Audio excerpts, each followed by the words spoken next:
night in West Virginia. For the next 3 hours, it's high school basketball from across the Mountain State. Live from Marshall University, here's your host, Ryan Epling. We've made it 7 years, guys. We're back. We are back. We're like a bad dream. We're back. Can't get rid of us then.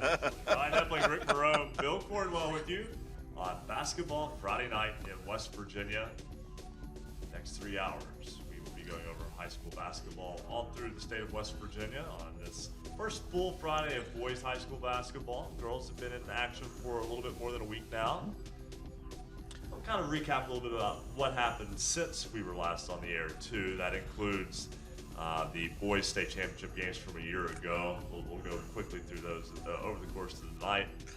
And we also have what I think is one of the more interesting situations. This is how you know you've been around a while. A young lady who joined us as a player several years ago is going to join us as a head coach today. Wow. And you know it is early in the season, so sometimes we're going to have a little hiccup here or there. So just bear with us. We'll take care of it, and our crew is phenomenal. They will definitely take care of it. But Coach, you've coached some players that went on to become head coaches as well. It doesn't seem like we've been around long enough for that to happen. No, I think it makes us all feel as old as we really are, but it is great to be back, Ryan. But as you mentioned, we'll have a great special guest later in the show who was not just your average player, but an outstanding player, and now taking the challenge of coaching. It'll be interesting to talk with her a little bit later in the program and get that perspective, because when you step out of the one role into the other, it's a whole different world, and I think she'll give a great perspective on that. I like the fact that individuals such as this one want to stay in the game, want to stay alive in the game, and give back, because the game means something to them, and it's given them opportunities, be it educational or social opportunities. Now you give back, you pay forward, and that's what they do. When you've gotten that as a player, you've gotten those advantages, now pass it along, and that's what this individual is doing. Of course, we will take phone calls all throughout the night. 1-855-78-HOOPS. That is 855-784-6677. And we will go. We've got a full show. It's we call it the fastest 3 hours in radio. And if you're just joining us for the first time, this is, like I said, the beginning of our 7th season of Basketball Friday night in West Virginia, covering boys and girls high school basketball through the Mountain State. And Coach Morrone, this really is a wonderful time of year. Yeah, it's a wonderful time of year. We talked prior to the program that boys basketball's in full swing now. Girls started a week prior to, and all the football championships at the high school level have been signed and sealed, and it is getting into tournament time too. We've got quite a few tournaments tonight we'll be discussing and sharing scores from, and they all have their own tradition and heritage, and I think that's the wonderful thing about what leads up to the new year. Is developing that team chemistry. These tournaments we'll be covering over the next few weeks, tournaments even outside of our area. Some people going for warmer climates. We enviously follow them, but it's going to be a great time, and the round balls are bouncing all across the Mountain State. Exactly, and we have some tournaments where West Virginia teams are taking part in little border areas here too. So we'll be hitting those tonight, and some of those events going on all weekend. So, yeah, this is a great way. It's almost like a festival of basketball as these tournaments take place. But that's a neat way to get into the season, and kind of it's almost like a little bit of a warm-up for the season. And, of course, you had your own tournament out at Tulsa last week, and I know that went well. So certainly you guys at Tulsa have gotten yours going there, but everybody else is just really rocking and rolling tonight. And, of course, for the guys, there's a lot of teams, at least a few teams around the state that it's transition time, because especially if you were playing football the last 2 or 3 weeks, boy, it is tough. I watched the game the other night, and you had some guys who were playing football a week or week and a half ago, and you could tell they were football players trying to play basketball, and there is a different – there's not only a different mentality with basketball, but there's a different level of energy. And I mean, guys who were in great football shape, they get to the third quarter against a quick team, they're sucking wind. and it's tough to watch, but they'll get it together here in the next week and a half. We will get our first check of the scoreboard in just a moment. Before we do that, we want to just kind of put a bow on the 2018-2019 season real fast. As you know, we go through semifinal Friday night of the boys state basketball tournament on this show. So we didn't have the championship games last year, so let's just tell you how they went and remind everyone. I think a lot of people, sometimes it's easy to kind of forget what happened. University won the AAA title, defeating Martinsburg in the championship game 51-45 a year ago. Martinsburg was undefeated. That sounds familiar, doesn't it? If you follow their football team, they just had a group of seniors graduate without ever losing a game. But so University gets that win. University has a lot of players back. They're off to a fantastic start tonight, too. We'll get that in the scoreboard. Chapmanville Regional wins Class AA with a 60-46 victory over Fairmont Senior. Those two teams were kind of head and shoulders above everyone else in AA all year. And Chapmanville getting the win in the state championship game. And what a night, what a day it was. It was the noon game. So what a day it was for the Webster County Highlanders. They capped a perfect season with a state championship and a 47-40 win over Parkersburg Catholic. So Webster County wins Class A. They had a really tight semifinal game with Trinity Christian, 45-42. They were able to get by and get that win. But then they beat Parkersburg Catholic in the championship. So Webster County, Chapmanville, not Martinsburg. It's habit, right? Not in basketball, but the way their football program's been. University, Chapmanville, and Webster County are your reigning boys state champions. But several seniors have graduated. Time to flip the calendar, time to turn the page, and time to get our first look at our basketballnight.com scoreboard.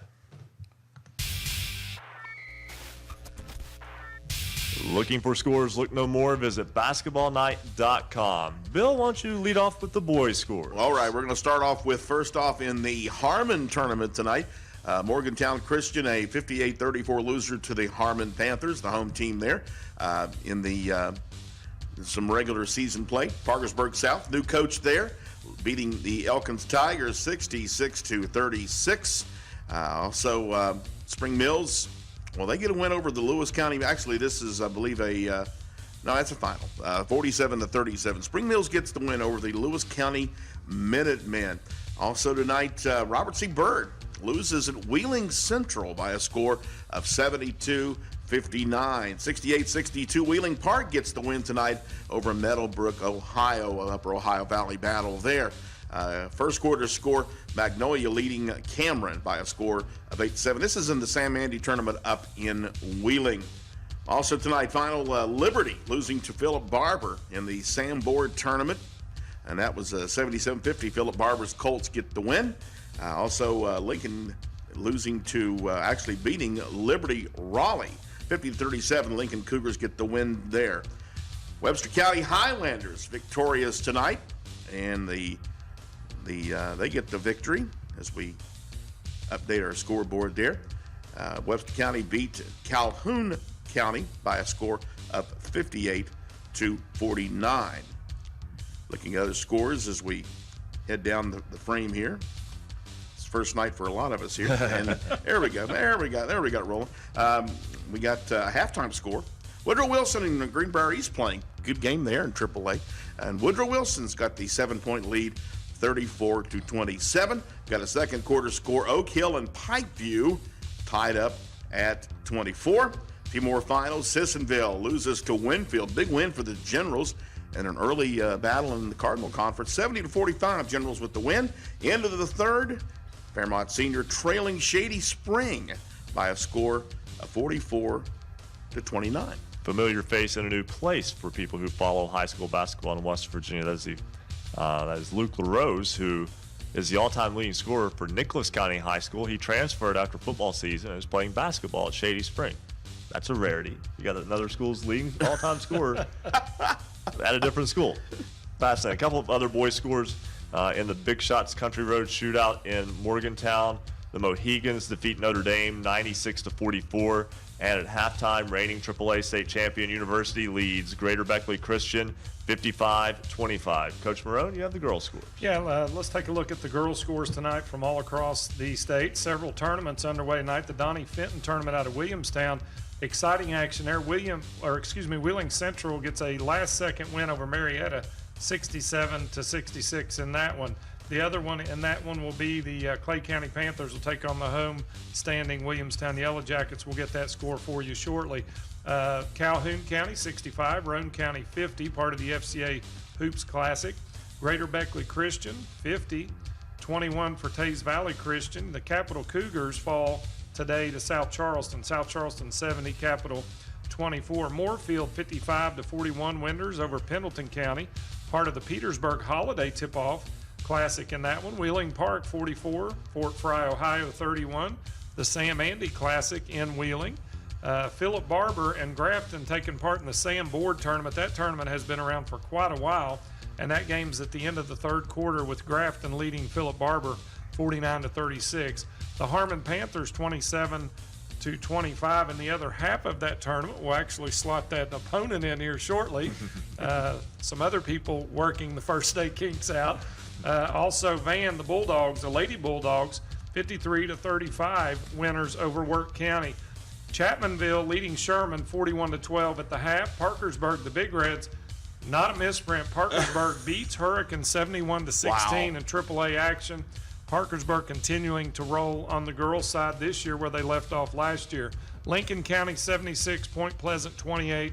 That is a final, and Ryan, there's a bunch of scores out there. We'll have them all scooped up for you over the next bit. And that's a look at your girls' finals here from the Basketball Friday Night Scoreboard Update. Thank you very much, Coach. And let's go to the phone lines for the first time. There was a big game in Class AA girls basketball last night. Yes, even this early in the season, it was still a big game. Reigning AA state champion Fairmont Senior taking on North Marion last night. North Marion, the winning team of the state championship game 2 years ago.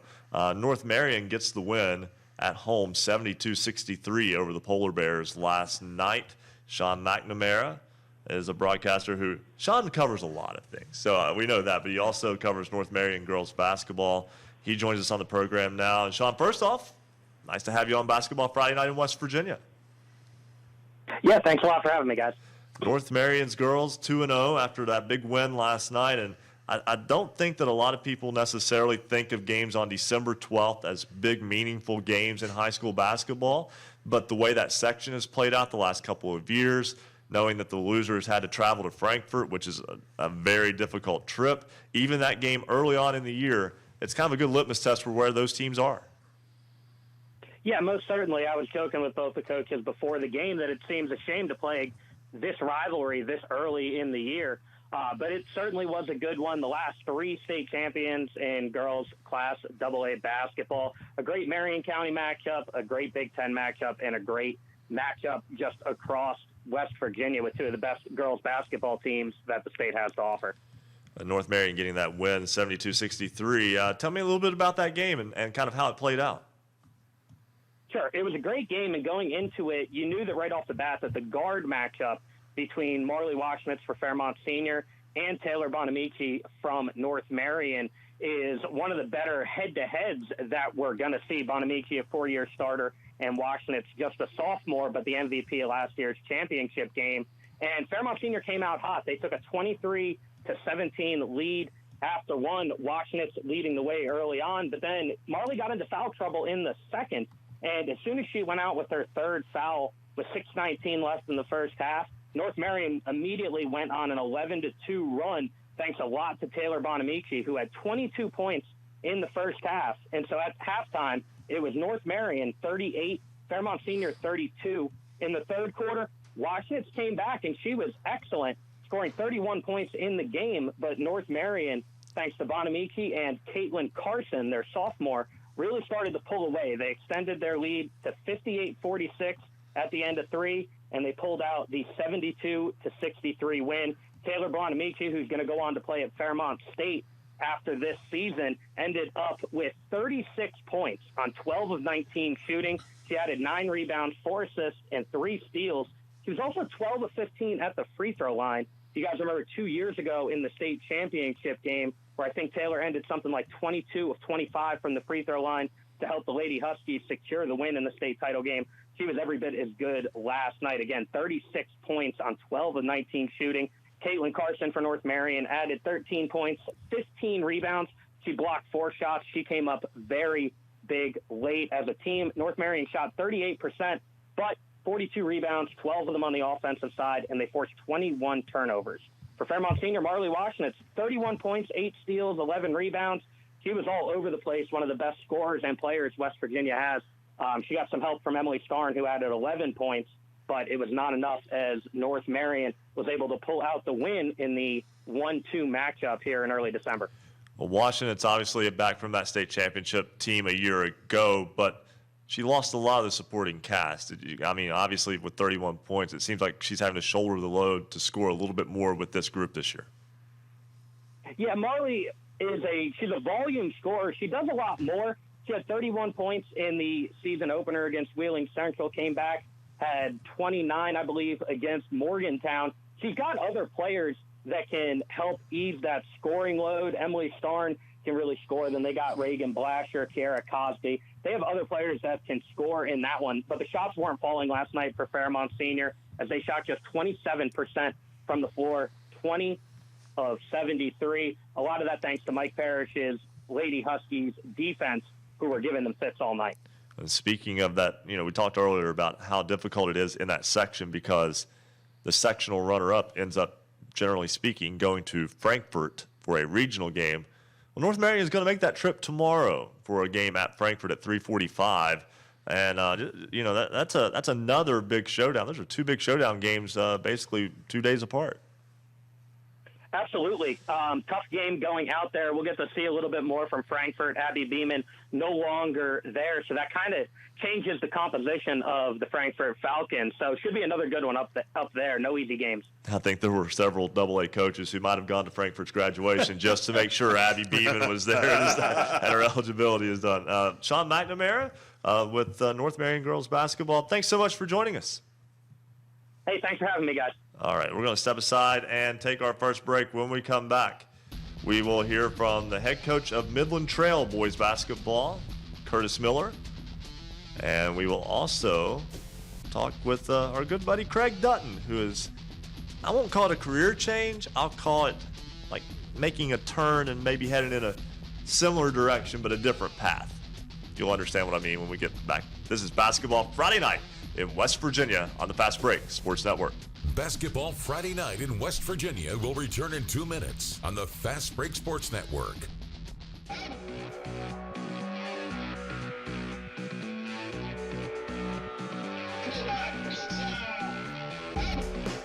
For scores online, all of them in West Virginia, visit basketballnight.com. High school basketball action in West Virginia is heating up as the teams focus on a trip to the state championship in Charleston. Stay up to date with your local team and its progress all season long with Basketball Friday Night in West Virginia for 3 hours every Friday night from 9 to midnight. Listen online or on great radio stations throughout West Virginia. Hear sports writers, broadcasters, coaches, players, and your calls recapping your team's game. Visit basketballnight.com for more details on how you can become part of the show. Follow us on Twitter @hoops_roundup, @hoops_roundup. Thanks to everyone tonight that's calling in, sent text, tweets, and emails. We appreciate you being part of the show and helping us cover all high school basketball in West Virginia. Join us on the phone tonight. Share your team's game. Call toll-free 855-784-6677. 855-784-6677. Follow us on Twitter @hoops_roundup, @hoops_roundup. Text the show 304-249-4924. Text the show 304-249-4924. Go to our website, check out the scoreboard, find out how you can connect with the show tonight at basketballnight.com. Thanks for joining us on Twitter, and a shout out to Matt Boyd.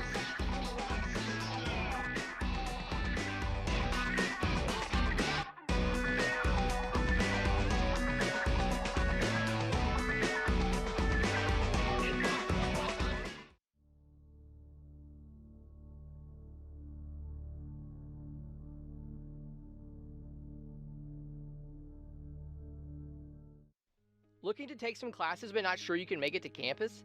Marshall offers a wide variety of online classes that fit your needs. Visit marshall.edu/MU online and register today. Marshall offers more than 200 online courses, and undergraduate and graduate majors offered exclusively online. Are you waiting for the perfect time to get your degree? Now's the time. Visit marshall.edu/MU online, where you'll find that Marshall is the right fit for you. This is high school basketball's home for the Mountain State. Basketball Friday night in West Virginia on the Fast Break Sports Network. Now, back to your hosts, Bill Cornwell, Coach Ric Morrone, and Ryan Epling. 9:20 on this basketball Friday night in West Virginia, the season premiere. Ryan Epling, Bill Cornwell, Ric Morrone with you. We'd be remiss to not talk about the reclassification and basically the new idea of classifying 4 classes for basketball for boys and girls that will go into effect next year. We're going to dive deeper into that as we go on throughout the show. Again, this show loves to live in the present and now, and then tell some backstories too. That's something that is that coaches though are going to have to start worrying about, when it comes to scheduling and being prepared for later in the year. I know that right now, basically everybody's kind of just dealing with what's directly in front of them because it's basketball season, and Coach, you can attest that there's not a lot of time to breathe as a coach to think about next year. You have to worry about next practice, next game, today, basically. Yeah, I can tell you on the coach's side of it, it's a non-factor. I mean, you're dealing with what's before you and trying to get your kids ready for whatever the next challenge is, and those are people higher up the pay scale, as they say. It's above your pay grade to worry about it. A lot of those things will take place later in the year, and then as you mentioned, once scheduling and stuff for next year takes place. Interesting for the public to look at, interesting for us here with the program, but day-to-day stuff, I think coaches got a pretty full plate without worrying about that. It's just really interesting where some of the teams finished up after they had done the big reclassification, a week or two before that. And you saw the numbers, big single A, a little diminished in double A, a little bigger in triple A, up to 32 teams. And now you got some of those teams that were moving, getting shuffled in other places.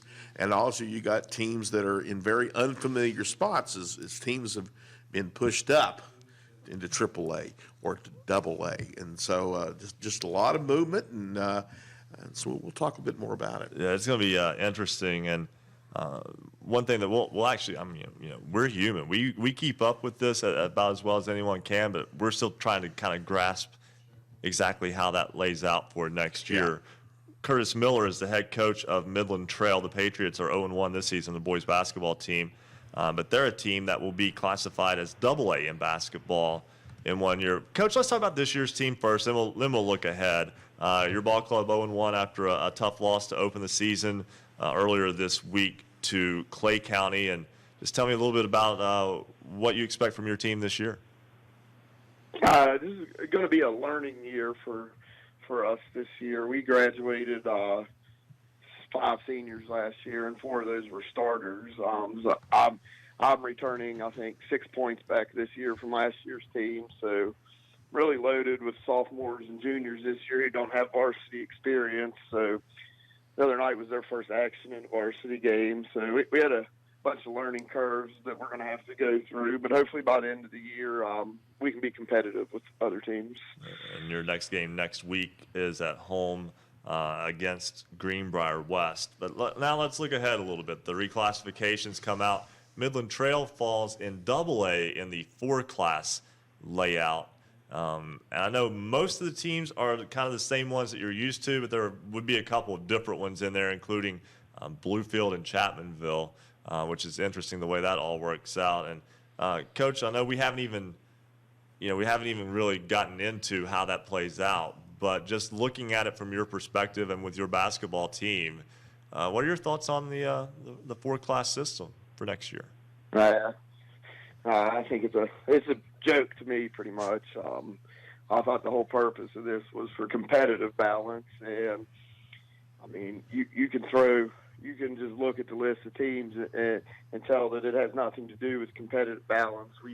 we just made a list and made cutoff lines is what we did, because there's no way, if we're going competitive balance, it went 29, 29, 29 from quad A to double A. And then, like, you do an elementary school experiment. You throw Chapmanville, Bluefield, Poca, Mingo Central, Midland Trail. One of those doesn't fit.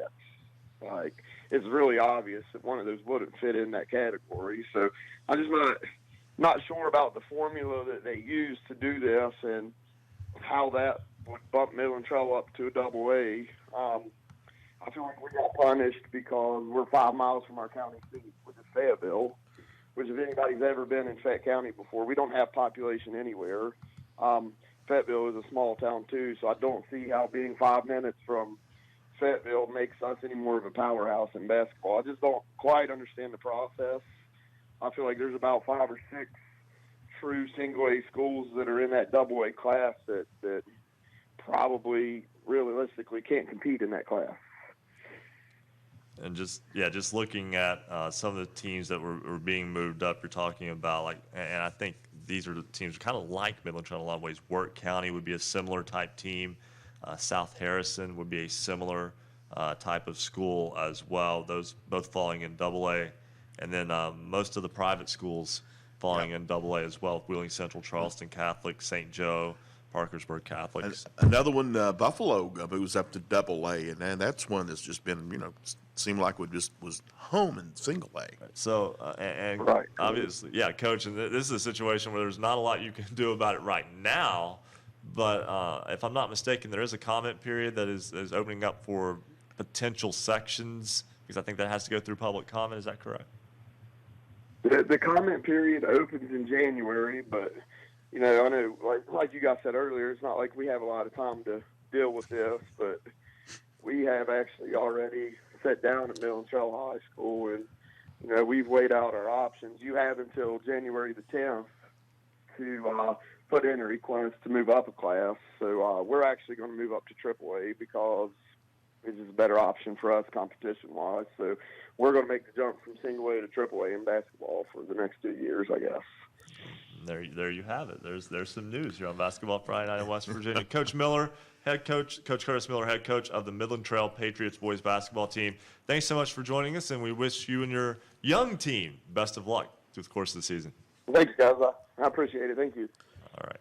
And yeah, a little bit of news made right, there. hey. And they're not going to be the first ones and the only ones to do this, because we've already heard rumblings that from Shannon Lewis, of course, the often winning championship coach of the St. Joe Lady Irish, that they're thinking about moving up from AA to AAA if given the option, and apparently they will be. So you talk about a major jump, but they feel like they can compete with those AAA teams. Well, probably can. To be honest with you, I don't know why they don't just go ahead and go on up to Quad A and take on the bigger schools, Right because they already beat Parkersburg by 30 last year. And they play a lot of them. Loss. They play a lot of them already. Right. So, I mean, what are you proving against AAA that you wouldn't prove against AA in a 4-class system? Right? I'm saying. Exactly. Maybe they would be given that option. I don't know. Yeah, we'll see. They lost a lot of talent from last year's team, but they had a girl move in from Virginia who's scoring 20-plus points per game. So some teams are blessed with that sometimes. We're going to step aside, take another break, come back with a scoreboard update. We'll talk with Craig Dutton. He had the Robert C. Byrd game tonight.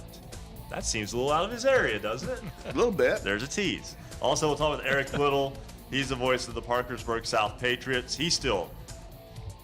That's a familiar face in the same place. We'll talk more about that. This is Basketball Friday Night in West Virginia on the Fast Break Sports Network. Basketball Friday Night in West Virginia will return in 2 minutes on the Fast Break Sports Network.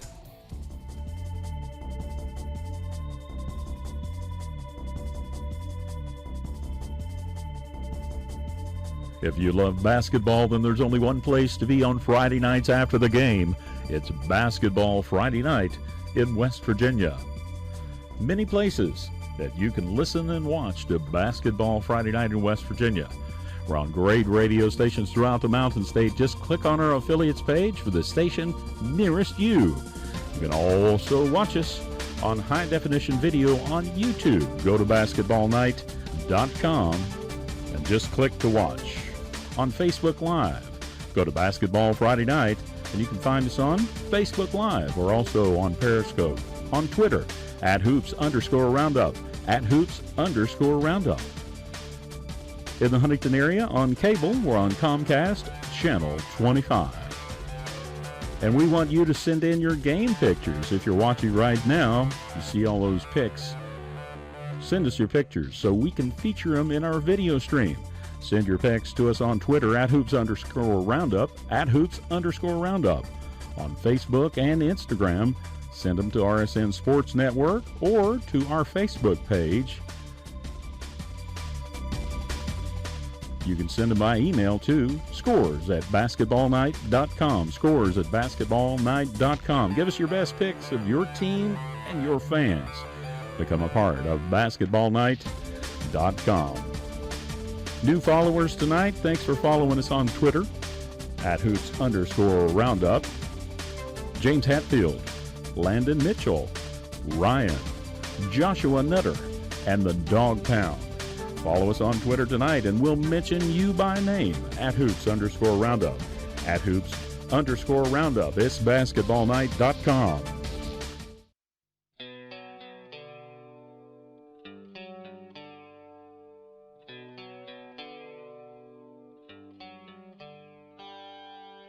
Celebrating high school basketball around the Mountain State. You're listening to Basketball Friday Night in West Virginia on the Fast Break Sports Network. Now, back to your hosts, Bill Cornwell, Coach Ric Morrone, and Ryan Epling. We welcome you back on this Basketball Friday Night in West Virginia season premiere. Unbelievable, 7 years. Okay, anyway, moving forward. We'll get a scoreboard update in a moment, but I want to go to the phones real quick. We'll go to Craig Dutton, who joins us now. And Craig has been a broadcaster. He was based with the radio crew in the Mid-Ohio Valley. Now he's more into north central West Virginia. Craig, a little bit of a change for you. Yeah, a little bit. I mean, I call that home for years, but I've been living in Fairmont for the last year and a half. And I just did my last broadcast for football between Wheeling Central and Ritchie County just a few weeks ago. And that was my last broadcast at Seven Ranges Radio. So I thought, well, I'll go freelance. I'll go to the Polar Bear Tip-Off Classic tonight. And I got to see Robert C. Byrd take on Wheeling Central and Fairmont Senior host Shady Spring. Really interesting games they had at the Armory tonight.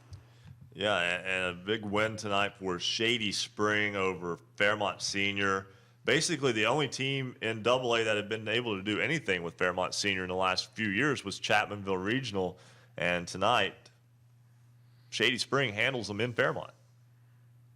Yeah, Shady Spring, they took on Robert C. Byrd. And, Robert C. Byrd is a team that was supposed to come in really highly touted. And, honestly, they just ran a brick wall with this Wheeling Central team. Jalen Creighton got things started for the Central Maroon Knights, hit a lot of threes early on, and Ryan Reesbeck, sophomore, was perfect from the free throw line, had 25 points, and led all Central Catholic Maroon Knights in scoring. They just dominated all the way through until the fourth period, and then Coach Bill Bennett's Flying Eagles started to play more physical, and they won that entire fourth period, limited Central to just 2 points in that final period. Maybe Mel Stevens was trying to play more keep away at that point, but Robert C. Byrd, maybe if they just tightened up and played more physical early on, it would have been a much tighter ball game to allow Corey Miles to be able to get a little back into the game for the Flying Eagles. So a big win for the Maroon Knights of Wheeling Central over Robert C. Byrd earlier today. That was 72-59, and the nightcap. Now I have to ask, I don't know, were you able to stay for the Shady Spring Fairmont Senior game? Oh, I did. Yeah, Fairmont Senior, they took on Shady Spring, and Shady Spring, honestly, as a team, there's a lot going in. Luke LaRose, he just transferred, played football for Nicholas County, and now he's playing basketball for Shady Spring. He was limited to 1 point tonight. It was Tommy Williams who led the way with 25 tonight for the Shady Spring Tigers. And early on, they seemed to struggle with Fairmont Senior trying to play very physical early on. A lot of turnover on this Fairmont Senior team. They're being led by Jalen Johnson, a junior. Other than that, there's brand new faces coming off that bench, and they're still waiting for a few players to get their fifth practice in from football last week. I think they'll probably add about another 2 or 3 players for tomorrow night's game versus Wheeling Central in the nightcap at 6 o'clock tomorrow. Hopefully, they'll be able to play with a few more, get a few more guys out there on the floor and try to at least limit some of the tiredness and fatigue they faced tonight with Shady Spring. It's just that Tiger team is one to watch for in the coming, in the coming months here, because they seem to have a lot of things going for them. They have a lot of seniors on that team, and they got many different guys who are a threat from three-point range. Shady Spring gets a big win tonight at Fairmont Senior by a final score of 58-36. Craig, it's always good talking to you, buddy. And when we get to talk to you on Friday nights, we know it's basketball season. Yes, it is. I'm looking forward to it. And you guys feel free, message me, and if you have any interesting games throughout the season you want covered up here, I'll be glad to go try to attend that. Hopefully it's just not too far from Fairmont. See, our reach, there's a game over in Spring Mills. I don't know if you – no, I'm just playing. Craig, thanks so much for joining us, and always good talking to you, buddy.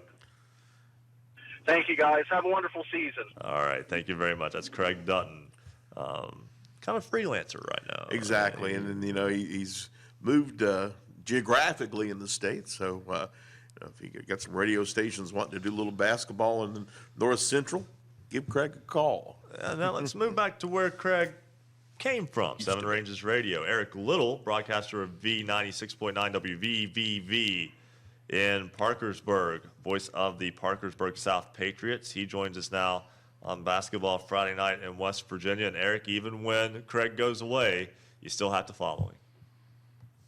Well, I was just laughing at the fact you said it was a pleasure to talk to him. I mean, because that's kind of early in the season, early in the night to be telling lies like that. I got nothing for you on that. love you, buddy, because I know we still listen. But, Well, Eric, Parkersburg South, it's a season of change for the Patriots. Mike Fallon resigning as head coach after last year. Insert Brett Rector. If you followed basketball in the Mountain State, he was someone well known for his days at Ravenswood High School as a player not that long ago. It might seem like a good football player for the Red Devils as well. And Parkersburg South 1-0 after a 30-point win over Elkins tonight. Yeah, what you had to like about Brett Rector's Patriots this evening was the intensity. They played hard. They played with passion tonight. And you're going to get that in the first game. But and there were mistakes for the Patriots. They were led by the 23 points of Malachi Sylvia. One of the things that I most enjoyed seeing was just the personal improvement within a lot of the players. Sylvia was the leading scorer from last year's team, but I believe he's the only one of the top 5, or the top 4 rather, that's back this year. They lost a lot of their production from last year's team. So they have a whole slew of guards that are ready to step up and show some depth. Cam Marks was one of those guys. He had a good season in cross country this year. He finished with not a ton of points tonight, but had a couple of nice drives to the basket. He's getting more confident handling the basketball. He looks stronger. They have some guys coming up some strong football seasons. Dylan Day, Devin Gaines, Jake Hogsett that had good nights. Physical players that use some of that increased strength and increased physicality, and you can tell they're carrying that over into the basketball season as well. You notice any difference in style of play? And it's just one game in for Brett Rector, but I know that you've covered, obviously, the Mike Fallon teams over the years, and there were times when they played at a pretty frenetic pace. What did you see tonight that maybe was different from Parkersburg South? Well, I saw an emphasis on getting the ball to Malachi Sylvia in the paint, and I think that's kind of where they need to go. They have a lot of size. In addition to Sylvia, they have Alex Woolard that's a holdover from last year, but they also got Zach Cease, a transfer back from Pennsylvania, who was actually a freshman at Parkersburg South 4 years ago, transferred away for prep school for his sophomore and junior seasons, wanted to come back home to finish out with his friends, and came back and delivered some production and added minutes. So the Patriots have some depth inside. So for the first time in a while, they're not going to be emphasizing the outside shot right away. They don't have somebody like they've had in the last few years. You have Seth Fallon, who'll shoot from the parking lot if he with the ball in his hands. And before that, it was Ty Dobson, who would shoot from pretty much anywhere if given the opportunity, anytime he had a clean look at the basket or even a semi-clean look. So you go from that to now all of a sudden you're emphasizing the inside, which I think is a change they would have had to make with Fallon if he had stayed anyway. But I talked to Brett Rector about that this week. I said, if my memory serves me correct, you were a shooter at Ravenswood. How are you now as a high school head coach of the team that all of a sudden is strong inside? It's kind of like, when you're growing up, you say, I'm going to be a parent and I'm not going to do any of the things that my parents did, and then doing exactly those things. But he says he learned along the way, had some great coaches along the way that and worked under some great coaches that were good at emphasizing the post play, emphasizing what their bigs could do. So he's used to coaching both. He's used to playing in one style and coaching the other. There you go. And Parkersburg South. Bill, sorry. Yeah, Eric. Looking at your schedule for the Patriots, I'm very impressed. One tradition that the Patriots have continued from Coach Fallon to Coach Rector, play a little bit of everybody everywhere. I'm really impressed once again the fact that you play a lot of, obviously you're going to play your rivals Parkersburg, but you're going up in the Wheeling area. And then you come down and playing, you're basically almost playing the MSAC at least once, almost every member of the MSAC, maybe Cabell Midland's an exception, but I think this has always been a good way of testing the Patriots and has always prepared them for the postseason. Of course, you guys are actually going to be down here in the Huntington area here in a couple of weeks tomorrow night against Spring Valley. And I will look forward to that smile, a pleasant welcome, and a handshake on December 28th. We'll be there.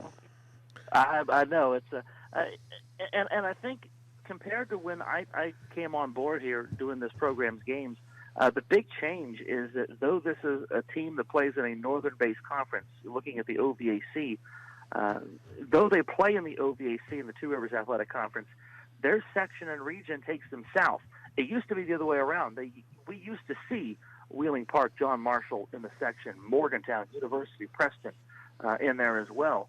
So it's not like that anymore. So the schedule used to be very heavy out of the Northern Panhandle, but then when the last redrawing of the districts came and the redrawing of the sections and regions came, that forced South to be a little different with that schedule, and they had to go look for games against the Cabell Midlands and the Huntingtons and the Spring Valley. So if it's in the western half of West Virginia, Parkersburg South probably plays them. Matter of fact, Eric, I'd love to sit down and talk with Coach Fallon in the past, and he kind of hinted to me that if he had his druthers, they would have joined the MSAC again because basically that's who they played in the postseason. But of course, that hasn't been done.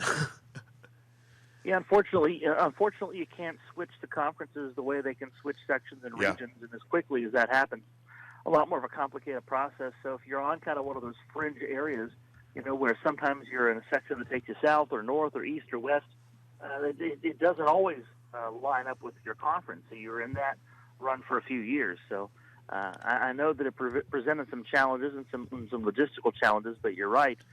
They found a way to get a lot of games in with a lot of people and a lot of neutral court games in past years. But this year the schedule's a little different with Coach Rector coming on, and I think he had to kind of work a little later than he would like to have worked to get games in. So it's a little bit of an imbalanced schedule this year. They don't have as many home games as road games. And South goes to some new places and plays some new teams. Riverside is a team that's on the schedule this year that's not been on the schedule in past years. Elkins tonight is a different team. Of course, Elkins is coached by Coach Rector's college coach, Davis and Elkins. That's kind of a neat little tie in there. But Dublin Kaufman, the opponent tomorrow night out of the Columbus, Ohio area, that's a home and home from last year that is being paid off. So it's a nice blend of really tough teams from a lot of different areas of the state. And when you're within 2 to 3 hours of a lot of really good basketball teams and you're willing to play anybody, you get some good games and you get a tough schedule. Should be a lot of fun tomorrow. Parkersburg South and the Shamrocks of Dublin Kaufman, Ohio do battle in Parkersburg. Eric Little, thanks so much for joining us. Glad to be with you once again. All right, that's Eric Little, WVVV in Parkersburg. And, of course, with Craig being gone from that area now, we don't have WRRR anymore, so I'm very disappointed. That's one of my favorites. Anyway, we're going to step aside, take a break. When we come back, we will get that scoreboard update. We'll talk with Jordan Mounts, and we'll talk with a girl that we first met as a player at Logan High School on this program. Now she's a head coach. That's much more to go. Basketball Friday Night in West Virginia continues here on the Fast Break Sports Network. Basketball Friday Night in West Virginia will return in 2 minutes on the Fast Break Sports Network.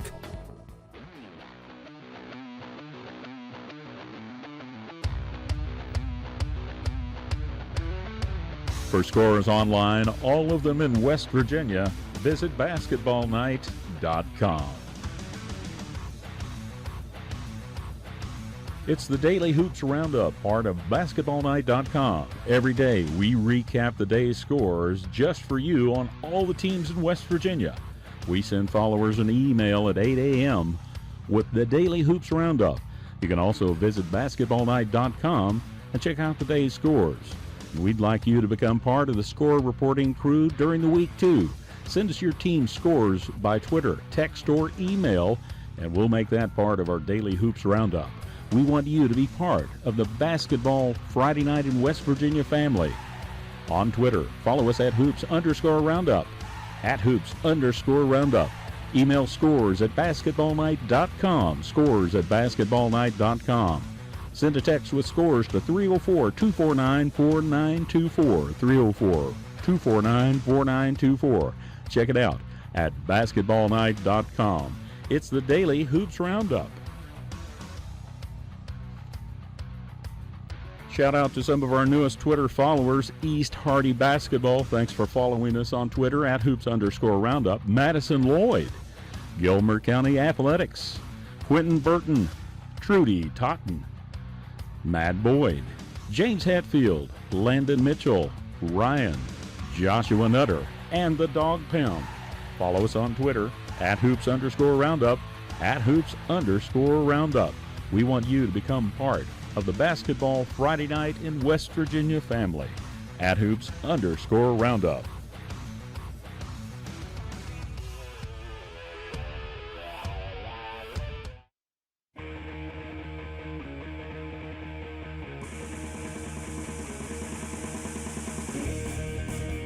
Stay up to date on your favorite teams. Check out basketballnight.com. Now, back to Basketball Friday Night in West Virginia with Bill Cornwell, Coach Ric Morrone, and Ryan Epling.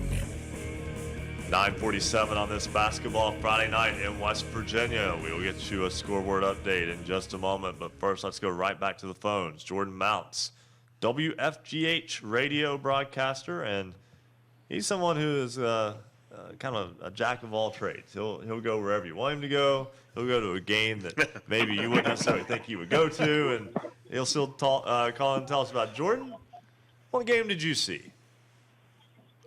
Well, I started the season off, I guess, close to home. I stayed there at Tug Valley for our opening game there, and new era there for the Tug Valley Panthers, new coaching change. A new old coaching change. Garland Thompson took over the program, and since he began his second time there at Tug Valley. So a little bit of an interesting time down here for the Panthers. And beyond that, we've got in our call log that you've got at like Taze Valley and Greater Beckley, and obviously Greater Beckley played tonight in Morgantown. So what am I missing here? No, Help me out. It was Tug Valley versus Greater Beckley, and this is on the 10th of December. There you go. So earlier this week. Yes, earlier this week. All right. So Tug Valley, as you mentioned, with Rabbit Thompson back as head coach. He's been a state championship winning coach. He was on the bench for the back-to-back AA and single A championships earlier in the decade, and it's always exciting when you get somebody back who is a known winner. Absolutely, and there's a lot of good feelings around the program for that coaching change, and just the potential that Tug Valley brings back to the floor. Looking at the preseason ratings and everything, Tug Valley was actually left off the ratings for the top 20 there for Class Single A, and the boys and the entire program feel like they have a lot to prove because they know they're better than that, and they came out against the number 2 team in the state, and rightfully so in Greater Beckley there, opening day, and it was a close game. It was decided in the fourth quarter. So a young team still at Tug Valley. They started three juniors and 2 sophomores, so everyone in the starting lineup will be back even next year. So it will just a good effort, but at the end just wasn't enough not enough to pull out the win. Jordan, having Garland back with Tug Valley, my memories of him, besides having just such dominant teams a few years back, there was such great interest there in the Kermit and the Lenore and the Naugatuck area for Tug Valley basketball, and getting him back has to have brought back a little bit of excitement in those communities, and no doubt they're going to make that home court a tough place to play once again, because it's always been tough on opponents. Absolutely, and the gymnasium at Tug Valley has just recently undergone a little bit of a renovation as well. New court design has been put in place. We actually played the first game on the new court design here against GBC. The audio system has been completely redone. We now have a theatrical lights show before for player introductions and everything like that. So there's been some renovations done down there at Tug Valley. But you're right. There's one thing that's always remained true, and that's Panther Nation has come out to support Tug Valley, and it's not become known as one of the toughest places to play in the state of West Virginia for no reason. The fans are hungry. They love their basketball. They're passionate about their team. And getting back to your point that you were talking about Garland, you're 100% right. For everyone that does know Garland, there's not too many people that would say that he's not just a great individual overall, a great leader, a great role model good role model for these kids as well, and just an absolute basketball genius.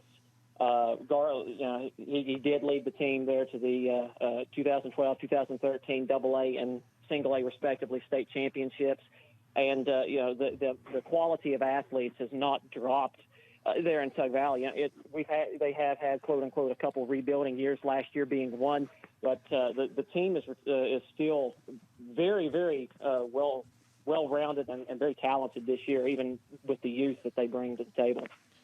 Jordan Mounts, WFGH Radio. Always a pleasure, Jordan.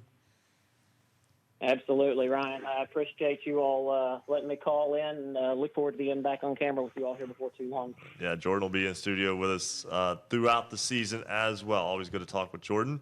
And moving right along, it was the spring or late winter, early spring of 2013 when a sophomore at Logan High School kind of made her name on a statewide stage, leading the Lady Cats to the Class AAA state championship game. They lost that night to Parkersburg South, but really kind of, I still remember I was at that game, just all the people from Logan. You would have thought it was a boys game in a state championship game, the way they packed in for that one in the Charleston Civic Center Coliseum.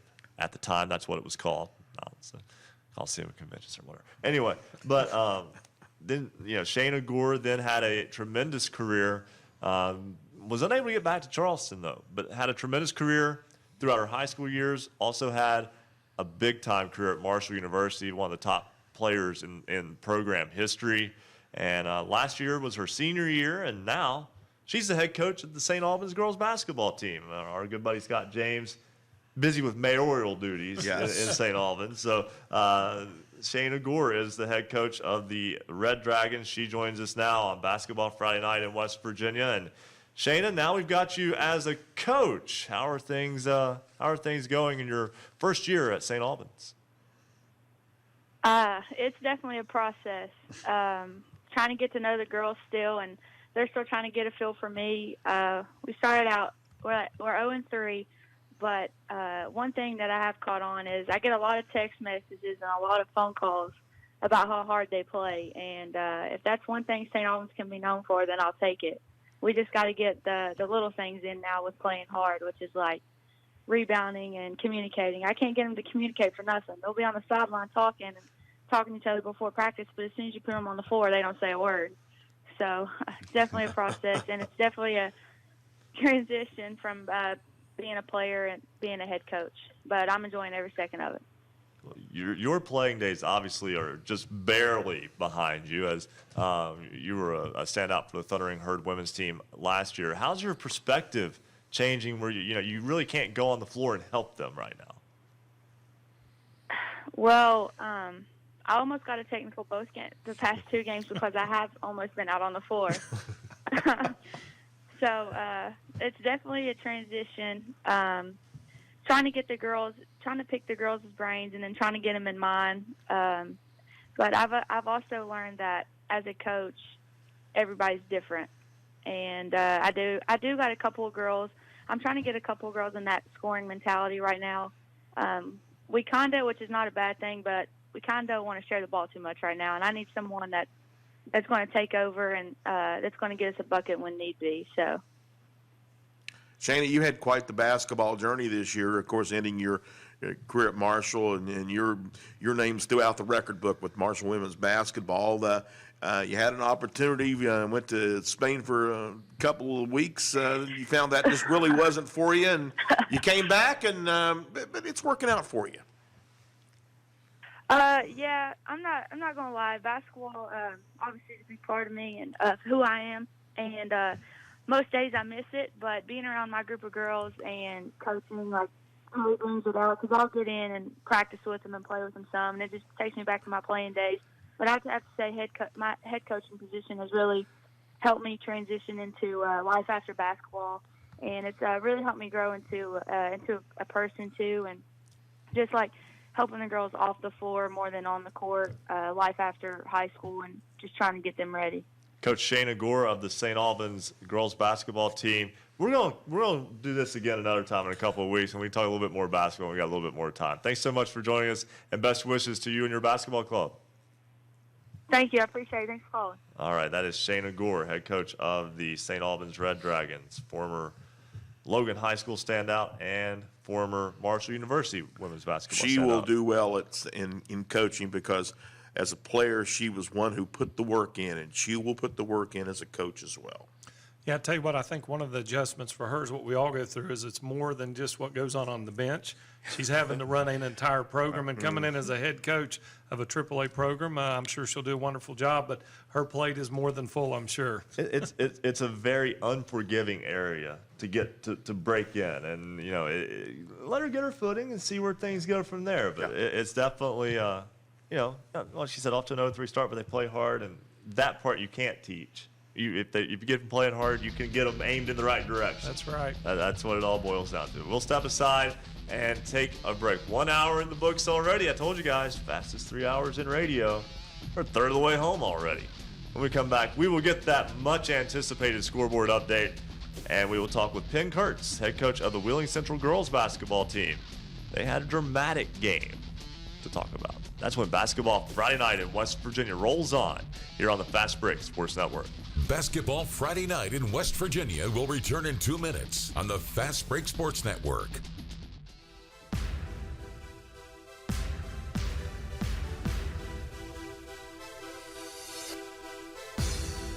This is high school basketball's voice in the Mountain State. Basketball Friday Night in West Virginia. A big thank you to some of our new affiliates tonight. We welcome 104.1 FM WVXS in Romney. We also welcome 92.5 FM WZAC, Madison, Danville, Charleston, and a return of the old friend, Power 92 Radio, 92.3 FM WYRC in Spencer. You can also listen on great radio stations throughout the Mountain State, including 1360 AM, 97.1 FM, WHJC in Matewan. We rock West Virginia louder, 105 KQV, WKQV Cowan, 105.5 FM, and heard in Braxton County on 106.9 FM. 103.7 Jack FM, WQWV in Fisher. The Valley's Watchdog, 1600 AM, WKKX Wheeling, 1370 AM WVLY Moundsville, 92.5 FM WTHMLP Ravenswood Ripley, Knights Radio 91.5 FM WRSG in Middleburn, Talk Radio WRNR Martinsburg, 740 AM 106.5 FM, Classic Hits 106 WHFI Linside 106.7 FM. 95 The Sports Fox WBES Charleston 950 AM. The Voice of the Coalfields 101.9 FM and 1290 AM. WVOW in Logan. Light Rock 93R WRRR St. Mary's 93.9 FM. The Ticket 102.3 FM WMTD in Hinton. The greatest oldies of all time 98.5 FM and 101.5 FM WQAZLP Edmond Beckley.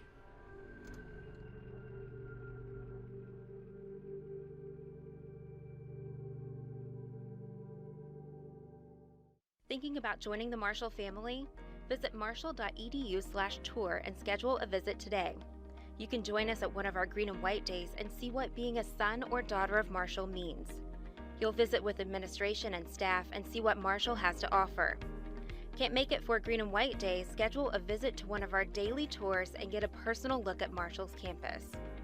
To register for a visit to campus, go to marshall.edu/tour or call 1-877-GO-HERD1. Welcome back to Basketball Friday Night in West Virginia. To join tonight's program, call 855-78-HOOPS. That's 855-784-6677. Follow us on Twitter @hoops_roundup for all the scores all the time. And visit basketballnight.com for a comprehensive look at schedules and standings for every team in the state. Stay tuned. Another hour of Basketball Friday Night in West Virginia begins right now. 10:01 on this Basketball Friday Night in West Virginia. Ryan Epling alongside Bill Cornwell and our good buddy, the coach, Ric Morrone. He's a man of few words right now. Man of few words, trying to gather my forces here. I know the next couple weeks I'm going to be in parts unknown and trying to value my time. Sound like here. a I'll be masked coming to you guys, wrestler. yes, from some other parts heading to the Smoky Mountains next week. So I'll try and connect with you guys, but we'll be heading on the road. And I'll be in Florida, so I won't be even near you. We'll hold the fort down. It'll be you all hold right. the fort down. So, yeah, if it snows or whatever, we'll still be here. But anyway, so, and this is interesting. Coach, this is not a call-out. You'll understand what I'm going to 20 years ago, no one had phones on the set. That was just in general. And then when cell phones first came out, it was like, don't have your phone on the set. It looks like you're disinterested. But now that's how you're gathering information. It looks like you're working on the show because that's what you're doing. Yeah, I think we were talking before we went on the air about the art of looking busy. And phones are now part of looking busy, and me and Bill have mastered the art. I learned from George Costanza. You just got to act a little frustrated. Maybe have a clipboard. Yeah. Well, and certain shows that you watch in sports, that's just part of your wardrobe now. And I'm talking about like on the trade deadline days or free agent days. You got the guys who are the insiders. They're sitting there on their phones and they're either looking for text from people saying, so and so is moving or whatever. And so everybody's used to it now. It's no big deal with the phones. No, it's where we are in our communications age. Yeah. And speaking of where we are, we're going to talk with Penn Kurtz, head coach of the Wheeling Central girls basketball team, just a moment. But right now, we need to do a long overdue scoreboard update. I caught him by surprise. There we go. It's first game jitters, guys. It's okay.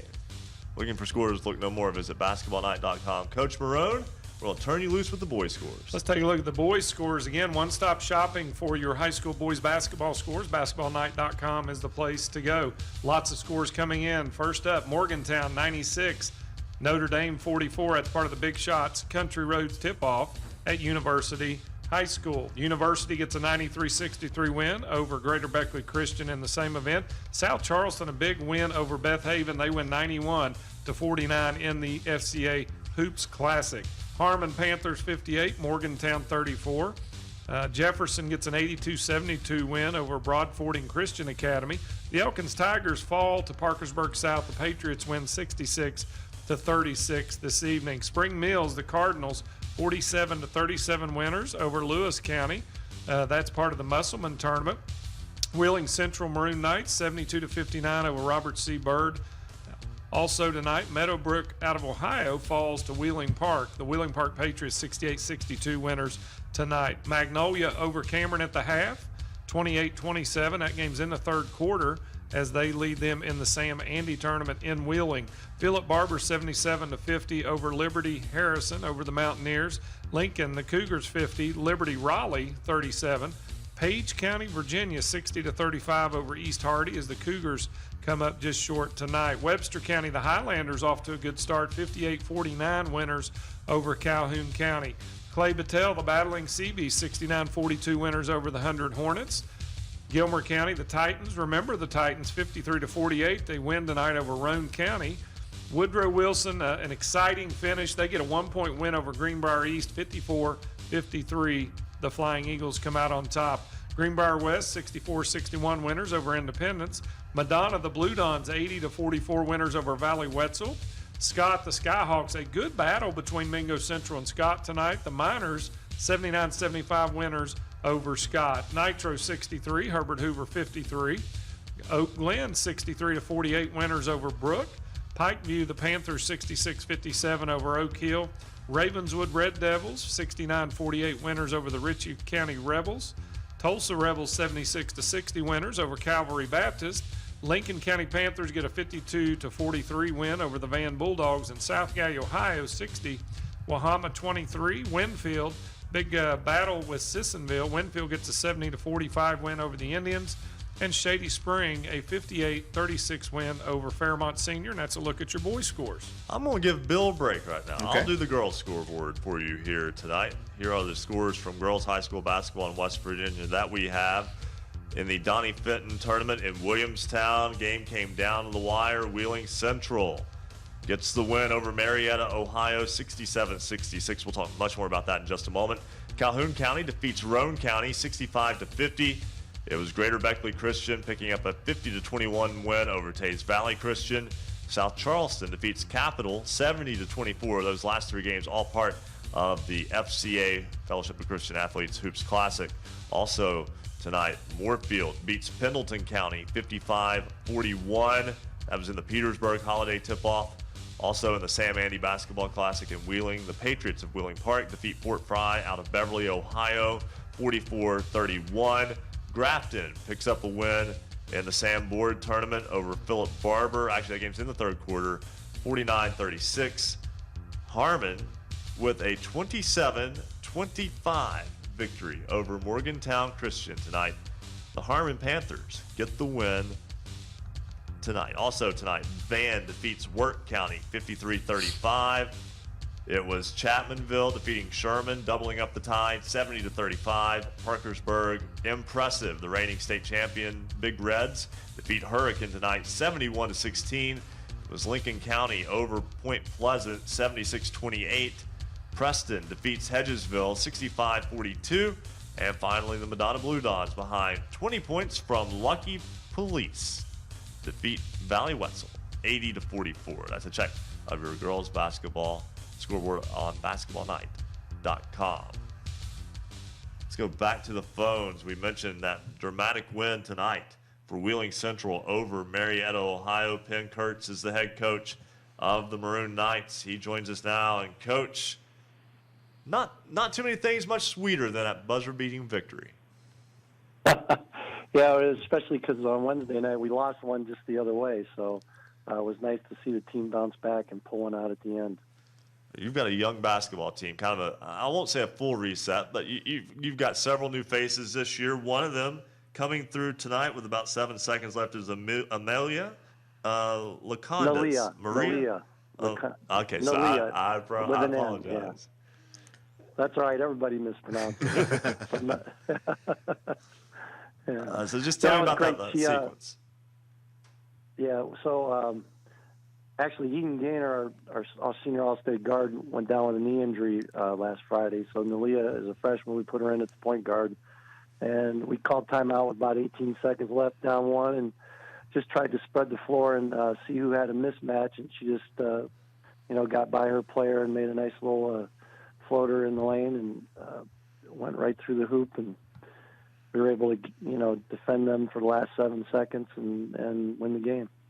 Be hard-pressed to find anyone who's played a more difficult schedule right out of the chute as what your team has. You've already had games with Magnolia, who's obviously very good, reigning AA champion Fairmont Senior. Took them to the wire in a tough loss a week ago.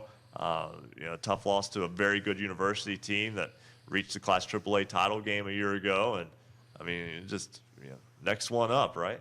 Well, I know we played Shady Side, Ohio on Wednesday night. They were in the Final Four in Ohio last year. So, yeah, it's just one after another. And then to come down here, Williamstown runs a great tournament every year. We're always thrilled to be invited down here. And Marietta was a tough team, a tough matchup for us. Your team gets the win tonight by a score of 67-66, the final in that one, I believe. And it was, like I said, a fantastic game. And Coach Kurtz, you've been around this. You've been around here for a while. You and Coach Morrone have crossed paths a time or two over the years. We have, yeah. Yeah. We got a couple of minutes here. Got any good Ric Morrone stories from over the years? No, he's one of those iconic coaches in the state, so we all look up to Rick and just hope that we can emulate some of the success that he's had. How was that? Was that pretty good? Not too bad. The checks in the mail, right? Not shabby. No, the one thing I will share with you, 4 or 5 years ago, the Gazette did a story on, I think Title IX was coming around, and there was 5 of us coaches that had coached girls basketball in the fall when football started, and me and Penn were 2 of them. I think there's 3 of us left, and I think all that means is we've been around a while. Penn looks a lot better than I do. We both started a long time ago.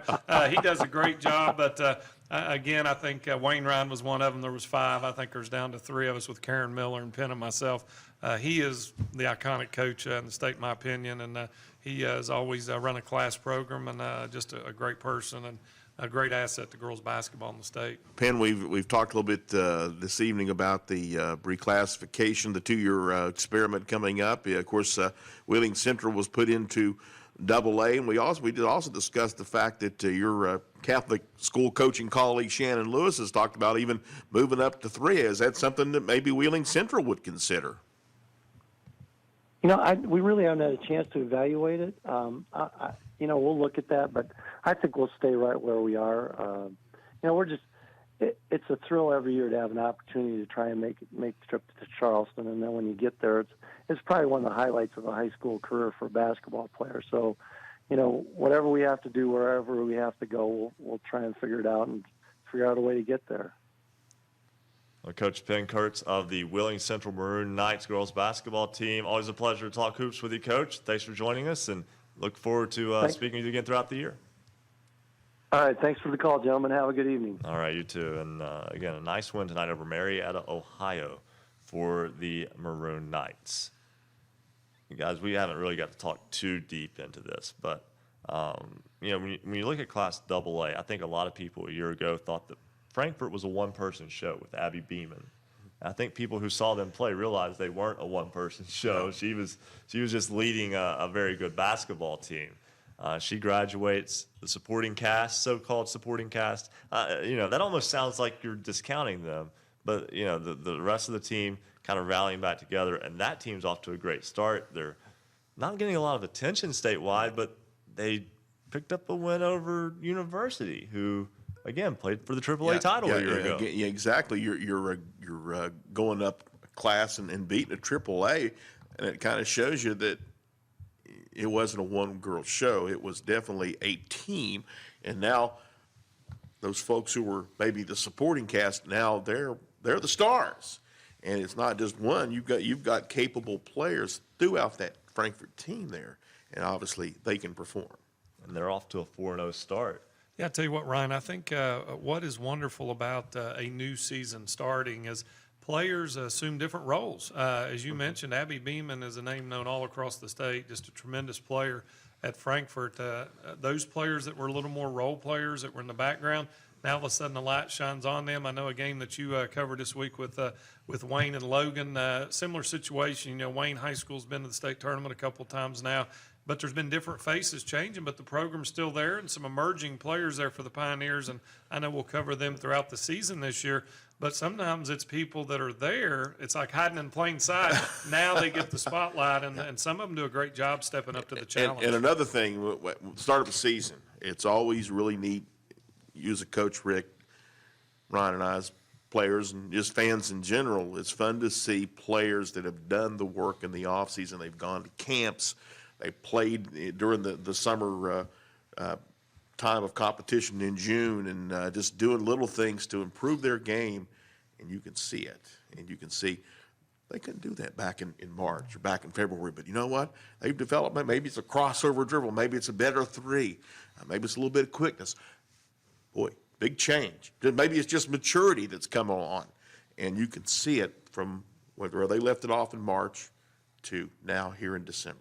Speaking of Wayne real fast, I'll bring it back to Frankfort.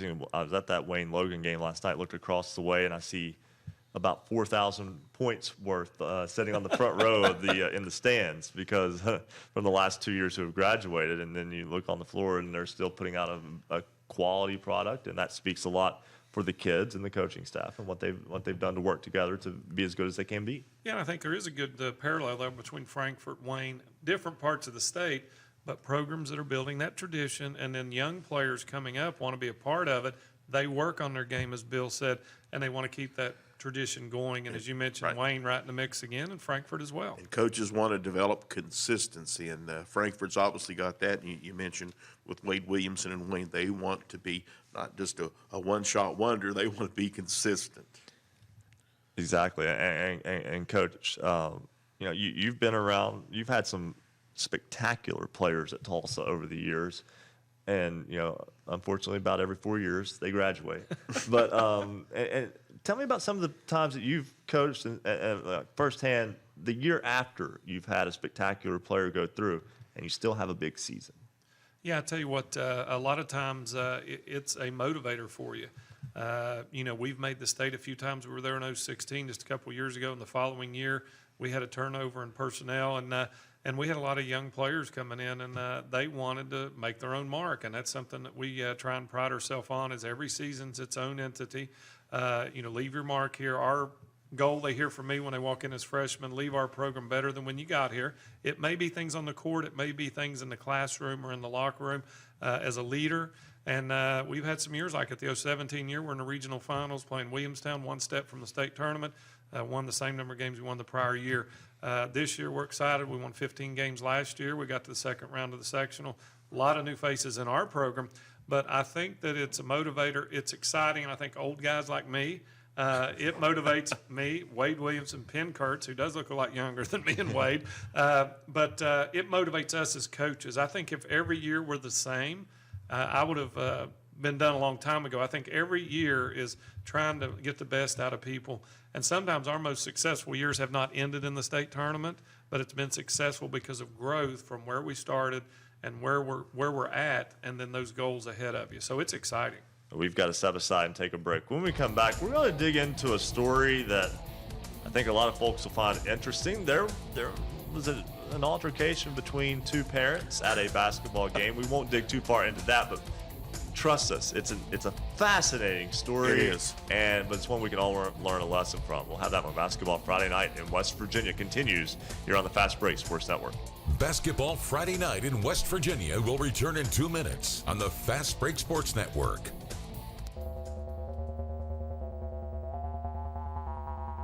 For scores online, all of them in West Virginia, visit basketballnight.com.